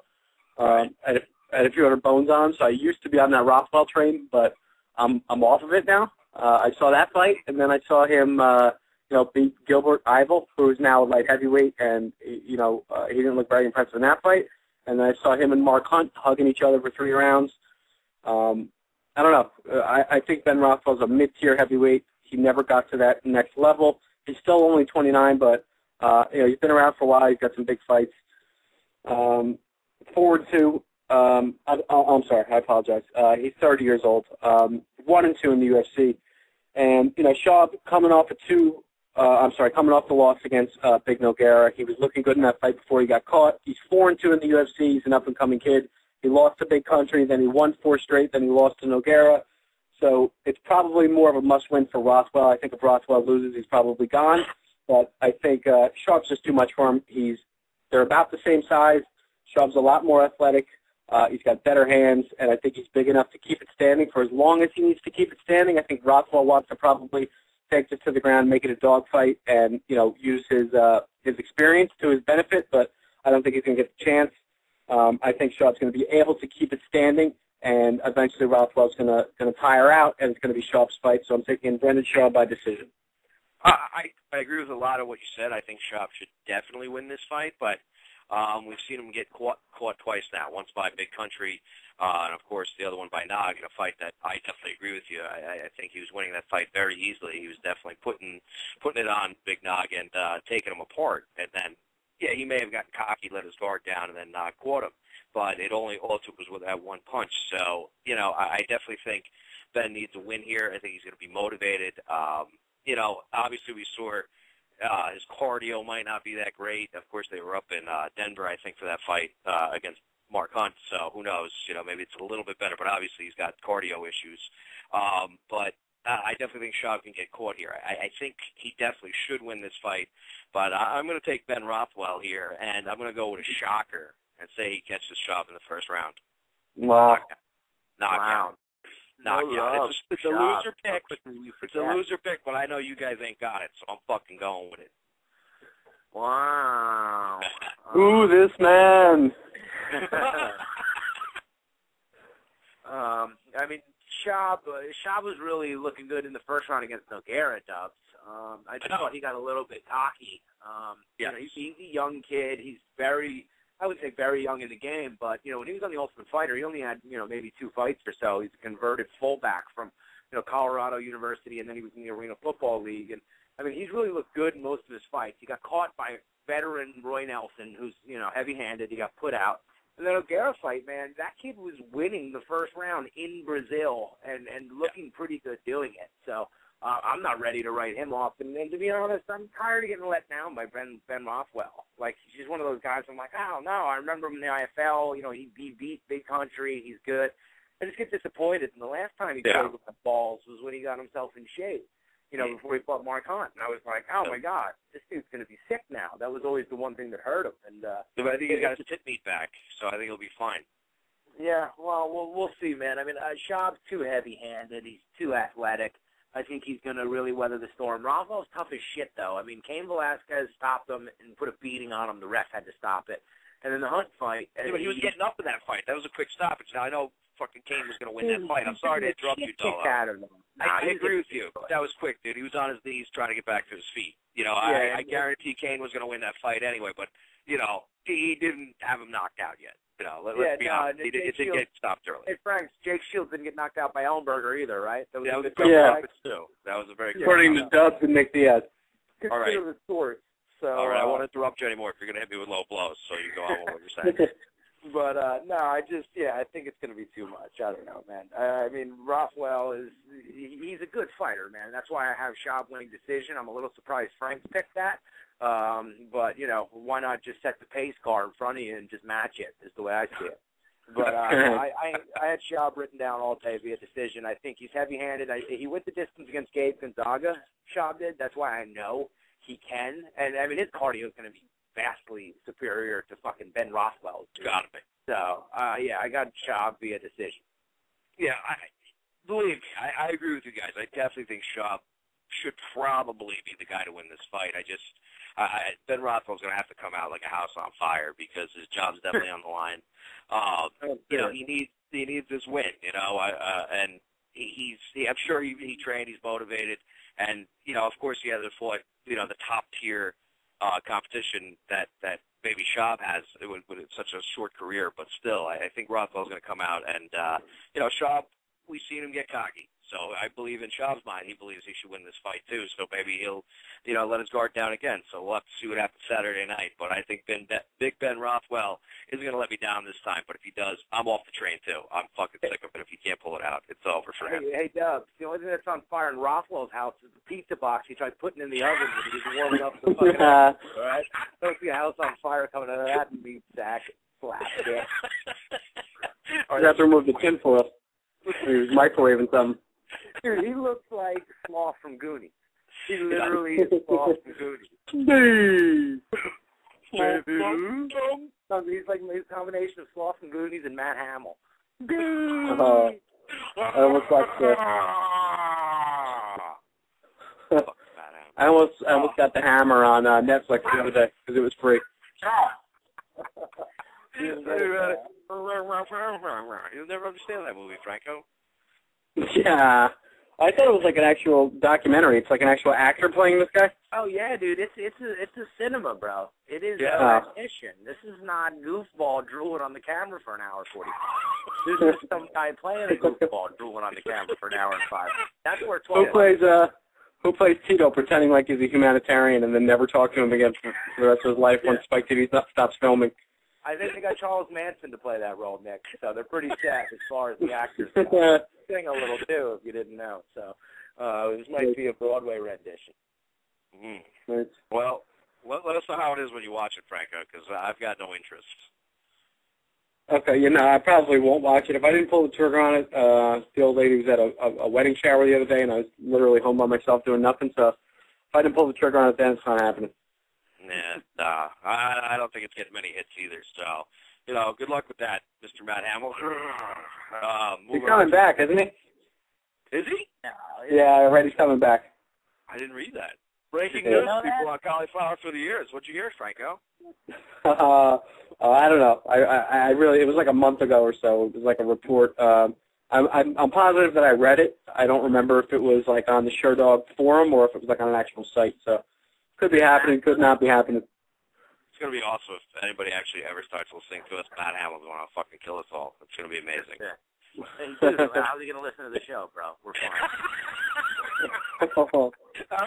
Well, maybe like a transcript. Oh, ain't no subtitles here. Just close the 6 elbows. I meant to say transcripts, but somebody will just hand them the fucking transcripts, but I screwed up. All right, I guess we'll move on to the next fight. Miguel Angel Torres, former 135-pound champ, is also on this card. He's fighting a very young guy, but he's a killer, Michael Mayday McDonald. Dola, who you got in this fight? I'm really excited for this fight, man. This could have fight of the night all over it. Just two fast-paced killers. Torres is 2-1 in the UFC. He beat Nick Pace and Antonio Benuelos. He lost to Demetrius Johnson, but I mean there's no shame in that. He went on to fight Dominic Cruz for the championship after that. But I mean, the thing I was saying to Dubs is Michael McDonald's 14-1. So when I'm looking at him, he doesn't really strike any nerve. And I'm trying to remember who he is, and then I realize he's 3-0 in the UFC, and he's 21 years old. Like, I don't even remember this kid. And I watch most fights. Yeah, dude, this is going to be his 16th fight. So, to where Torres has had over 40 fights, this kid's 21 years old, and, he's gone on 16. He's close to 20. So, both fighters really good. Torres is really good on the ground with the ground and pound. So, he's going to look to take the fight down. But, McDonald is really heavy-handed. He likes to strike. He's got 8 KOs. So, of his 14 win, he's got 8 KOs, and I just think he's really going to come forward. Torres is definitely going to oblige and meet him in the center of the octagon. I got McDonald first-round knockout. Yeah, I don't think that's a bad pick, Mike. I didn't go that aggressive with it, but I definitely think Michael McDonald is a beast at that weight class. I forget how many fights he's won in a row now, but it's something ridiculous because we were talking earlier, and I thought maybe it was Bowles who gave him that one loss. He never fought Bowles. He actually, before he got into it was Cole Escovedo that he lost to in 2009. Right. And then he came back in 2010 and he beat Cole Escovedo. So he's basically beat every guy he's ever fought. Right, exactly. So yeah, I looked it up and I forgot to write it down. So thanks, Franco. He's a fucking beast, and like you said, dude, he's 21 years old. I mean, the guy definitely, he's not going to get rattled because Miguel Torres is across the cage from him. He's definitely a stone cold killer. I would have liked to have picked Torres here. I think it would be a nice story for Torres to get back up and possibly get a title shot and have an opportunity. But I can't see him beating McDonald. I think he's not going to be able to take McDonald down. I think McDonald hits like a truck, and I think he's going to knock Torres out too, but I got it in the second round. Yeah, you guys are both, pretty much in agreement, and I'm picking the same. I got McDonald second round knockout, pretty much for all the reasons that you guys said. Torres has changed camps and refocused himself. He used to be, right back before the WEC became as big, it sort of started getting popular towards the end, right before it merged with the UFC, but it kind of was in like no man's land there for a few years, and at that point, Miguel Torres was a top 5 pound-for-pound fighter. He was the champion for a long time, and he had a big winning streak, and he was one of the most exciting fighters in the game. He took a couple bad losses, and he's refocused now, probably to a little bit of a more boring style, where he's game planning, he's trying to win rounds, but probably more effective. I think he said to himself, if I want to stick around this game, I got to fight smarter. He's probably didn't want to wind up like a Vanderlei Silva who just fell off the shelf all of a sudden. It started getting knocked out everywhere. So I think it's a good move in his career. I just think this is a bad matchup for him. I think Torres is still relevant. He'll still hang around for a while, but, McDonald's just too much for him right now. I got a second-round knockout for McDonald's. Yeah, I can't see it going any other way. I think Torres has problems everywhere in this fight, which you guys agree with that. But, we'll have to see Saturday. Maybe Torres has got something left in the tank, but I just think this is McDonald's time, and he's gonna have a fairly easy time with Torres. And it sucks to say that. The dude's 40-4, but McDonald really hasn't had much trouble. And like you said, Franco, he avenged his loss, and so he's pretty much he's just got the one blemish, but he's avenged it. So the guy is definitely legit, and he's 21. He's just gonna keep getting better. He's definitely got no fear. He's been fighting since he's a kid, so it's gonna be a pretty good fight for McDonald at least, but. The next fight on the card pits Mark the Machine Hominick versus Eddie, the Filipino Phenom, versus Yagin, and who's a former Tachi Palace featherweight champion. Franco, who you got here? This was probably one of the harder fights, I think, to pick. Hominick's sort of been up and down. He's 20-10. He's got some big fights. He fought on Affliction, when Affliction, that short-lived promotion. He was on one of those big cards. He's been in the UFC for a while. He's obviously got to fight with Jose Aldo. Only 29 years old, but, probably a little bit older than that as far as fight years go. He's got about 30 fights out of Toronto. He's been a pro for 10 years. He's 1-2 in the UFC.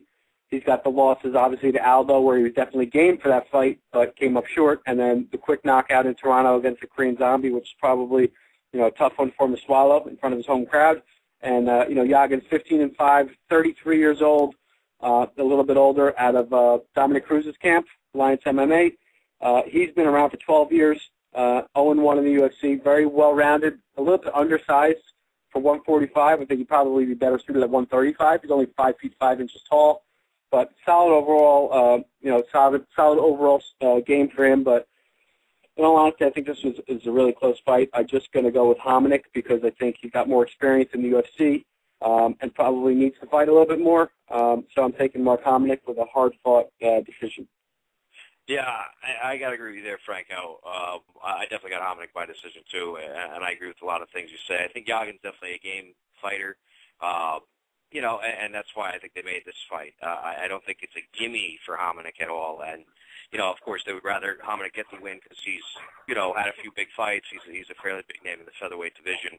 But, at the same time, if Eddie Yagin ends up pulling it out, they're not really, screwing themselves either because with the 2 losses in a row that Hominick has, he's losing steam, so it wouldn't be that big of a deal. But I still think his experience and the big fights that he's had in the weight class, that it should be enough for him to come out the better man that night. But I definitely think it's going to the unanimous decision win for Hominick.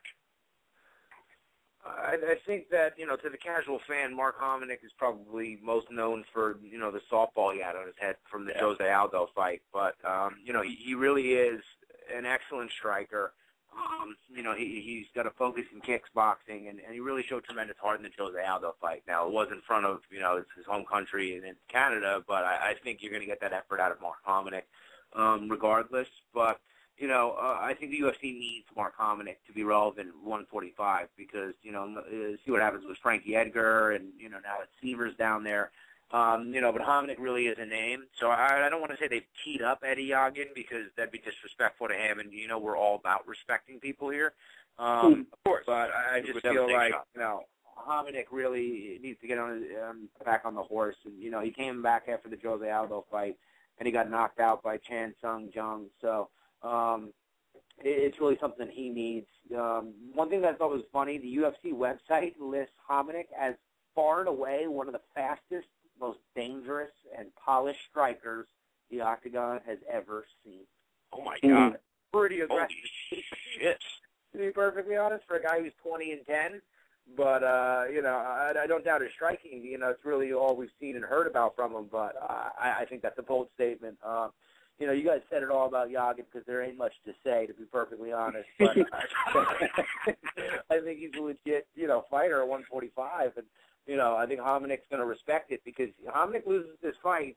He may not be out because of the situation at 145, but he's going further away from being relevant, every fight. So, I think Hominick knows that. I think he's going to come out and win a tough-fought decision as well. So I'm a little disappointed that we're mirroring each other, but at this point I'm in last, so I can't be getting crazy, especially when I don't believe in it. Like, I don't think it's going to happen. If I did, I'd take the shot, but, yeah, I got Hominick's decision.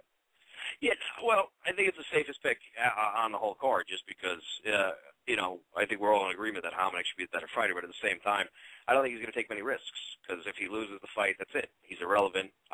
Like you said, Mike, they ain't going to release him because they need names at 145. But who does he fight then? I mean, he's really kind of just there, He's going to have to really work his way hard. Maybe Chad Mendez or something. But you're right, man. You start scratching your head outside of bringing guys in from 55 or figuring something out at 45. And, Jose's either going to have to move up or they're going to have to move, more guys down because they're getting stale over there. Absolutely. So, he needs it. But Yagin's got nothing to lose, which, of course, as we know, that makes a guy dangerous as well. Because did he – I think he lost his debut in the UFC, right, Yagin, didn't he? So nobody's expecting shit from him. Yeah, so, he lost to Junior, what is it, Osavaco, something like that. Okay, yeah. So, he's definitely going to come in. But I think he needs to finish Hominick. But, might as well move on to the last fight on the card, which I think was a somewhat difficult fight to call. It's Mark Bocek versus John the Natural Alessio, who had a prior, I believe, 0-3 run in the UFC. He's been waiting for the call. He's been smashing people up in Canada, hoping to get that call. And, of course, your boy, Franco, the handsome one himself, got injured. He was supposed to be fighting Mark Bocek, and so he took Wyman's place here. Who do you got in this fight, Franco? I didn't. When did Wyman get pulled from this card? Was it recently? I think last week. Yeah. 2-week notice fight. All right. Yeah. No. You mentioned actually. It's funny. I was looking through the fight records. Alessio. Here is his UFC record. In 2000, it was at like UFC 26. He lost to Pat Miletich. Then he came back in 2006, 6 years later, and he had 2 fights that year in the UFC. He lost to Diego Sanchez and Thiago Alves. And now here it is 6 years later, and he's getting another chance. So sort of a rare story for a guy with 45 career fights to have, 1 fight in the UFC in the year 2000, 2 fights in 2006, and coming back in 2012. But like Dub said, he's done enough to earn his way back into the UFC. Only 32 years old, but, probably got some more mileage than that. At Extreme Couture, he's fought for Pride, UFC, Dream. He used to fight for World Extreme Cage, WEC. Similar to Bocek, though, both of these guys have sort of lost whenever they've stepped up in competition.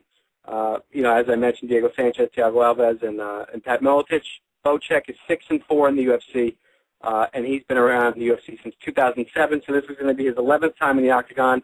And similar, when he stepped up, he's lost. He fought Frankie Edgar, Mac Danzig, Jim Miller, and Ben Henderson, all legitimate guys. 3 of them probably are top 5 lightweights. But, those are his losses. So his 6 victories are against, so-so competition, and his 4 losses are against top guys.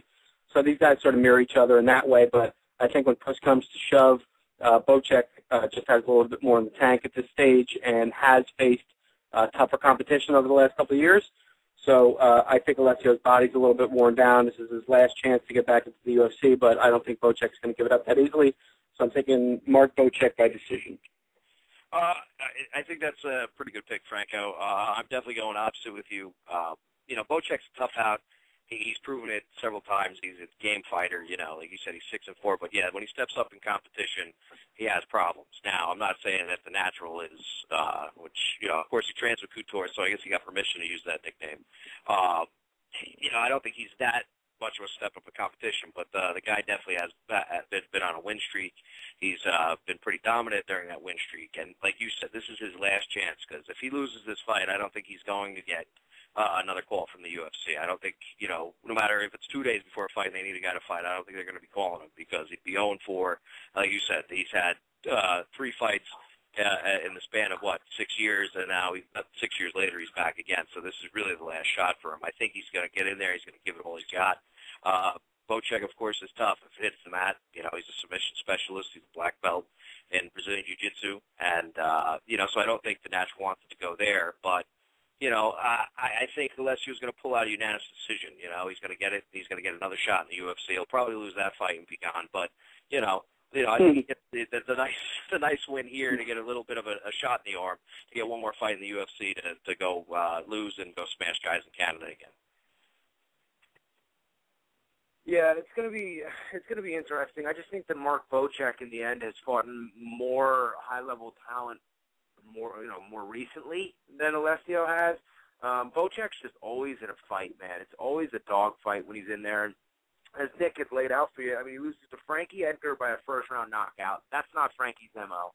The only other knockout Frankie had against Gray Maynard, amazing knockout, but a first-round knockout isn't his style. But, he goes on to lose a third-round sub to Danzig, so again in a war, and then 2 decisions to Jim Miller and Benson Henderson, who are at the top of the food chain at 55. So that's 3 of the top probably 4 155ers in the world he fought there. I think Alessio, Doug said he was fighting in Canada. I really don't know. And his debut against Miletich was for the welterweight title. As Nick had said before, that was his debut. So I just don't see it happening. I think Bocek's too scrappy. Do I think he's a guy who will ever compete legitimately for a title? No. But he is a guy that nobody wants to fight, to be perfectly honest. He's a fucking dog, man, and he's going to turn you into a dog. And if you beat him, good for you, but you're walking out of there knowing you're in a fight. So I have Bocek grinding, and I have Bocek catching Alessio's second-round sub. Oh, wow. All right, well, that's at least you switched it up, and that could very well happen. Bocek's a dangerous dude, and like you said, he's a scrapper, and I agree with you, Mike. Nobody really wants to fight Bocek because he could pull that win out just because he is a scrapper, and if you lose to him, you kind of lose your spot, because he's not exactly a name. And the thing about him is, he's been studying jits for 15 years, Bocek. Yeah. So at this point, you see him in a dogfight, you always see him in wars and whatnot, but it's not always on the feet. There's a lot of high-level grappling and jiu-jitsu, so that's really where I was looking. He's got 7 subs in his career, so I think that it's going to be a good fight, but I think Bocek's too much. He's more closer to his prime than Alessio is. I agree with you, but the thing is, if it turns into a grappling match, he's going to have dominant positions depending on who the judges are, so he might end up in people who know what they're looking at really kind of grinding that win out, but end up getting screwed on the cards too. So, I think for him to, win, he's got to be in dominant positions on top, and to be safe about winning. I agree with you. I think he needs to finish the fight, but I could definitely see him grinding out a decision too. So I don't think any of these are bad picks. Really, what I'm trying to say is I have no fucking clue what's going to happen here. I'm just giving it to Alessio because it's a nice story, and then he can be disappointed next time. I like that. I like the fact that he'll be really happy and then really sad. You want a nice story? Go rent the Hammer. This is the real world. 8 out of 10 times. I'll give you a nice story. Since we're done with the card. Did you see that Timmy Sylvia made a big announcement this week? No, lay it on me. Actually, I guess it was the end of last week because we're only on Monday now. But, I clicked that audio with Timmy at the beginning just because I was trying to get buttons to work. And plus, I like hearing Timmy talk about why do people hate me. But here was this big announcement. He turned around and made like a big deal of it on Twitter again and stuff. And he said the announcement is that he would be willing to do the Ultimate Fighter to get back to the UFC. So I really don't know how that's a big announcement, but kind of interesting. That's good. That's a smart move by him. You think so? I think they're going to not take him. I don't know. Guts. Yeah, I know. I mean, but that's his only way probably back in. So it's probably his last chance to do it. So I don't think it's a terrible move. I mean, it's pathetic. You used to be the heavyweight champion and whatnot. I don't know if I told you guys this, but back like 3 weeks to a month ago when there was like that really hard push trying to get him back to the UFC where he's telling everybody to tweet Dana and tweet Lorenzo. There was like a site that was started on his behalf by like his friends, and they asked me at one point. So I got into an argument with this guy because he said, "Hey, follow us and try to bring Tim Sylvia back, blah blah blah." And I tweeted him back like, "I have no interest in seeing that douchebag fight. Those were the dark days." Like I started going back and forth with the guy. I was like, Dana already said no. Dana already said no, it's not going to happen. Blah blah blah. He's like, "Oh, sorry, I know. Like, you guys your show's so big that Tim Sylvia would never do your show."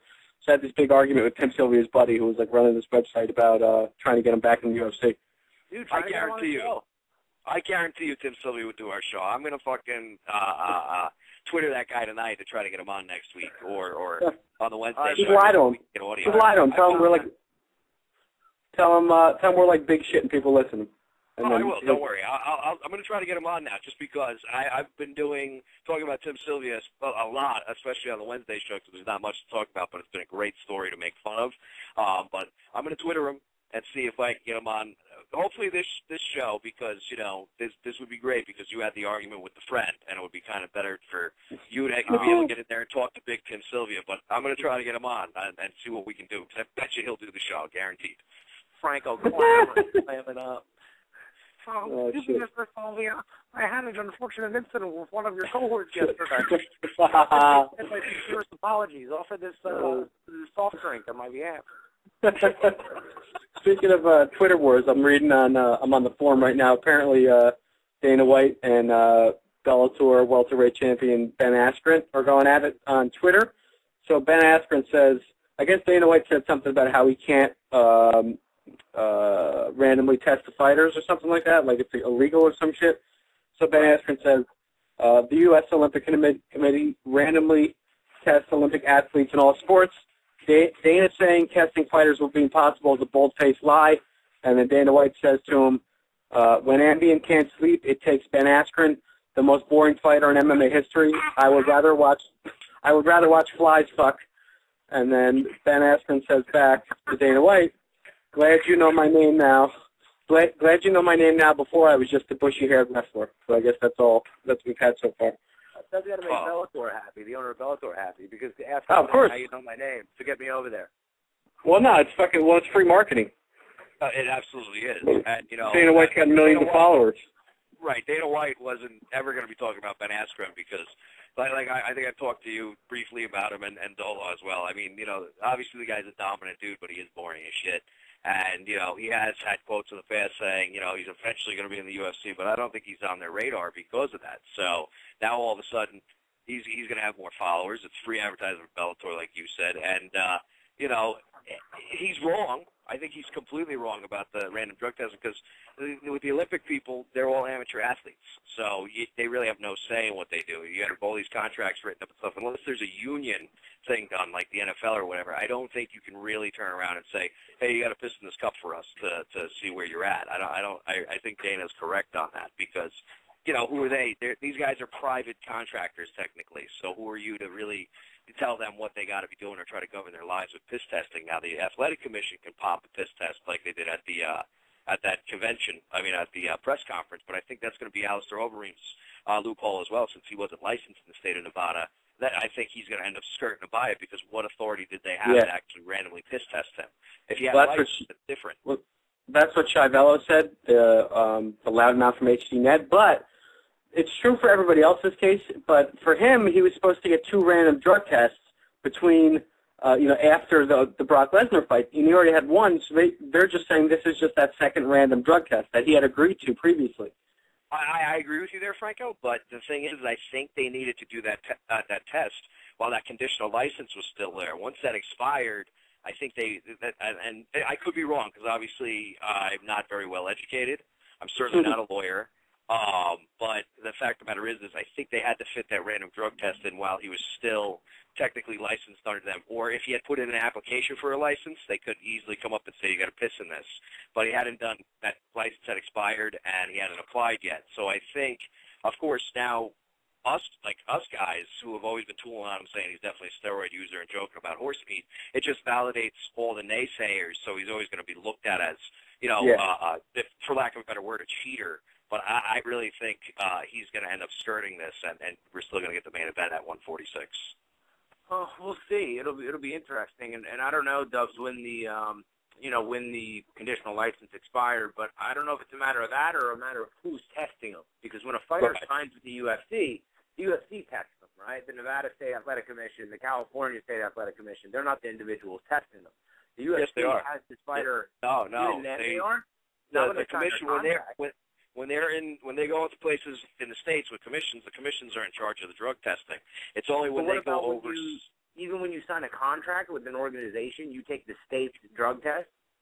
Yeah, you can't see that when they apply for their licenses, they got to fall under the state rules, and that's where the drug testing comes in. With the UFC, like I said, I'm not 100% sure. I'd have to look into it How more. much of this is fact? How much of this is what you think? This is pretty much a lot of opinion, but the fact of the matter is they're independent contractors. You can't tell an independent contractor to pee in a cup. You can't. It just don't work like that. They would really need to kind of set up a fighters union, which, of course, the UFC is against, and you'll never see them do it. But, when they go overseas, the UFC doesn't have to test their fighters. It's not in the rule book. They don't have to, because if there isn't a governing commission, they can say, fuck it. They take it upon themselves to do it just to show that they're on the up and up. And that's the only time that they will test fighters. That's how Chris Levin got caught over in England, and that was a self-imposed agreed-to drug test by Chris Levin, and I think if he really wanted to, he could be an asshole and go, fuck you guys, I don't care about your suspension, Well, and then he's going to lose his job, though, Wouldn't that be more of a validation, then, that the piss test should stand? Because if, under his contract, Overeem was supposed to take 1 piss test before the Lesnar fight, and then went and got his oil changed in Holland and disappeared for 2 weeks. And then he had the 1 or 2 tests after that. So if it's the state issuing it, it's even less of an issue that the Nevada State Athletic Commission comes, or the California Commission, and piss tests them, because they're the ones who have to do it anyway. So if he was subject to random drug tests under his contract he signed, that's a good test. Well, what I'm saying is it expired, I believe, at the end of January when the Nevada State Athletic did with the UFC. Yeah, but the contract I don't think states that he has to be piss tested. It doesn't say it in the UFC contract. Oh, I was under the impression that it was. No, they ain't testing him. And when they go into places when there's no athletic commissions, I believe they have to have the fighters agree. Like, it's kind of like one of those things where, you want to work for us, you have to agree to it because, we want to make sure when we do our press releases that everything's on the up and up and nobody's questioning us. It's one of those like if I go bid on a job, there's stipulations that I'm going to have to agree to get that plumbing contract. Even though I don't really have to agree to them, but I'm going to have to do some things to entice people to want to hire me. You know what I'm saying? But I don't think legally they have any right to test fighters. I mean, they could probably draw that into the contracts, but a lot of guys who are cycling would probably look at that and go, you know what, it ain't worth the trouble because I'm going to end up being suspended and not paid. Right. You know, so they probably don't write it in. Now, you are 100% right, though. I'm really just spouting off here on an opinion. So I could be 100% wrong. And, well, it's all about the conviction, Dubs, and you sold me, my man. It's about the conviction of the argument. So I'm good. What do you guys think of facts? What do you think? Because JDS came out and commented, prior to all this, or I should say prior to the hearing that'll be next week, and he had voiced that he feels it'll be unfair even if Overeem passes the test or gets his license to fight because it's pretty much known that this guy's pissing hot. So, when he loses to a roid head, and he loses his belt and everything he worked for. If he wins, then, who cares? I was really excited about this fight, but now no matter what happens, I don't want to see this fight because, like you said, if Overeem wins, it's tainted. And if he loses, the best case scenario would be that they let him fight and Dos Santos knocks him out. Then it's like, I think everybody would be rooting for Dos Santos. But if Overeem were happen to win, he'd be the heavyweight champion. He's this big, muscular guy. He's been popped for steroids, so it would be bad for the sport. It would be bad for the UFC. I mean, the guy I want to see fight Dos Santos, and they've sort of whispered about it, and nobody's ever really come out and said that he's being considered, but I think Dan Henderson would probably take that fight at heavyweight. He fought Fedor at heavyweight. He said that he wants to fight for titles. He can either sit around and wait. He matches up better against Dos Santos than he does against John Jones. I give him more of a chance in that fight than in the John Jones fight. You're right. I mean, if he has any interest in that fight and they want it, that fight would draw. That would fucking save that card and make it, if not a bigger card. But I don't know if he wants that fight. If they want to give him that fight, Dos Santos would fight him. But I think a lot of talk has been about probably Frank Mir's been the headline guy that will probably step in and then they would switch the rest of the card around. If you bring Henderson in there, you have the rest of the card intact, and you got a big fucking main event. I'd love to see that fight. Yeah, and then Kane and Mir is the automatic number one shot. And exactly. It's a quick way to get Henderson a fight when he's got nothing planned, and it's a quick way to get him to leapfrog somebody and get a title shot. It solves everybody's issue and everybody's concerns, and it's a great story. If Dos Santos wins, he should have. He's the heavyweight champ. If Henderson wins, all of a sudden we have some interesting stuff going down on with Henderson fighting the winner of Mir and Kane probably. So. Really would be great. And Henderson will go out there and trade with him. I mean, you saw that him versus Fedor. That was one of my favorite fights ever because he comes out and Fedor comes out swinging, and you see Henderson like buckle up and be like, all right, we're going to start fucking swinging, and both guys are just going at each other. And that's why fucking Pride was so popular. It's because that's the way those guys used to fight, and there's still those holdovers from that era. Guys don't fight like that anymore, and that's why I'd love to see him and Dos Santos fight because I think that they would mix it up. And Dos Santos would fight like that, too, like the old Pride guys. Dos Santos wants to stand and bang, and he'll stand with anybody in the world and thinks he can knock out anybody in the world. And Henderson's one guy who's never been knocked out. I mean, the more we talk about it, it's a fucking tailor-made story, and most importantly, like Nick said, it keeps the card intact. It doesn't mess with anything else. It's the cleanest, neatest, and, probably the best sell of all the options now outside Overeem. Oh, definitely. It's the easiest sell, and it's the easiest solution if Overeem can't fight. And I got to agree with Franco because, again, I've never really been an Overeem fan, but, of course, this taints a lot of outcomes that could happen. But, yeah, Henderson can slide right in, keep the card intact, and, because Dana White already said, when everybody rallying for Mark Hunt, which, would have been a nice story and everything, he said definitely not. He claims that the Mir Velasquez fight is going to continue, so you have nobody else. If Overeem can't slip by the commission, who do you get? So Henderson's an easy sell. It's the old man going in there. He's a warrior. If he takes the belt, that's ridiculous, and it makes for an amazing story. But it's an easy sell, like you said, Mike. It's clean, easy. There's really no effort putting that together because people just love to see that happen. So, and the only thing is obviously Dos Santos is a lot faster, but Fedor was too. So the guy definitely has a chance against anybody in the world. Yeah, totally. I just want to get you guys' thoughts really quickly. They had, like I said, that sit-down interview, and what Rashad was saying to John Jones, basically, he sort of trashed Greg Jackson a little bit. He said, listen, he told me this wasn't going to happen. When he wanted to bring John Jones in, I told him exactly what I was worried about. He assured me it wasn't going to happen. That's exactly what happened. So it sort of reminds me of, like, a guy who starts dating a girl because she's cheating on another boyfriend, and then, that guy winds up now trusting that girl. or meeting a girl at the strip club and thinking she's going to be, loyal to you. Where Rashad says to John Jones, I mean, he did that to me when I was his top guy. So what happens if somebody else better than you comes in? He's just going to do the same shit to you. So, I don't know how you can trust this guy. You saw what he did to me. He's going to do it to you as soon as a bigger paycheck shows up.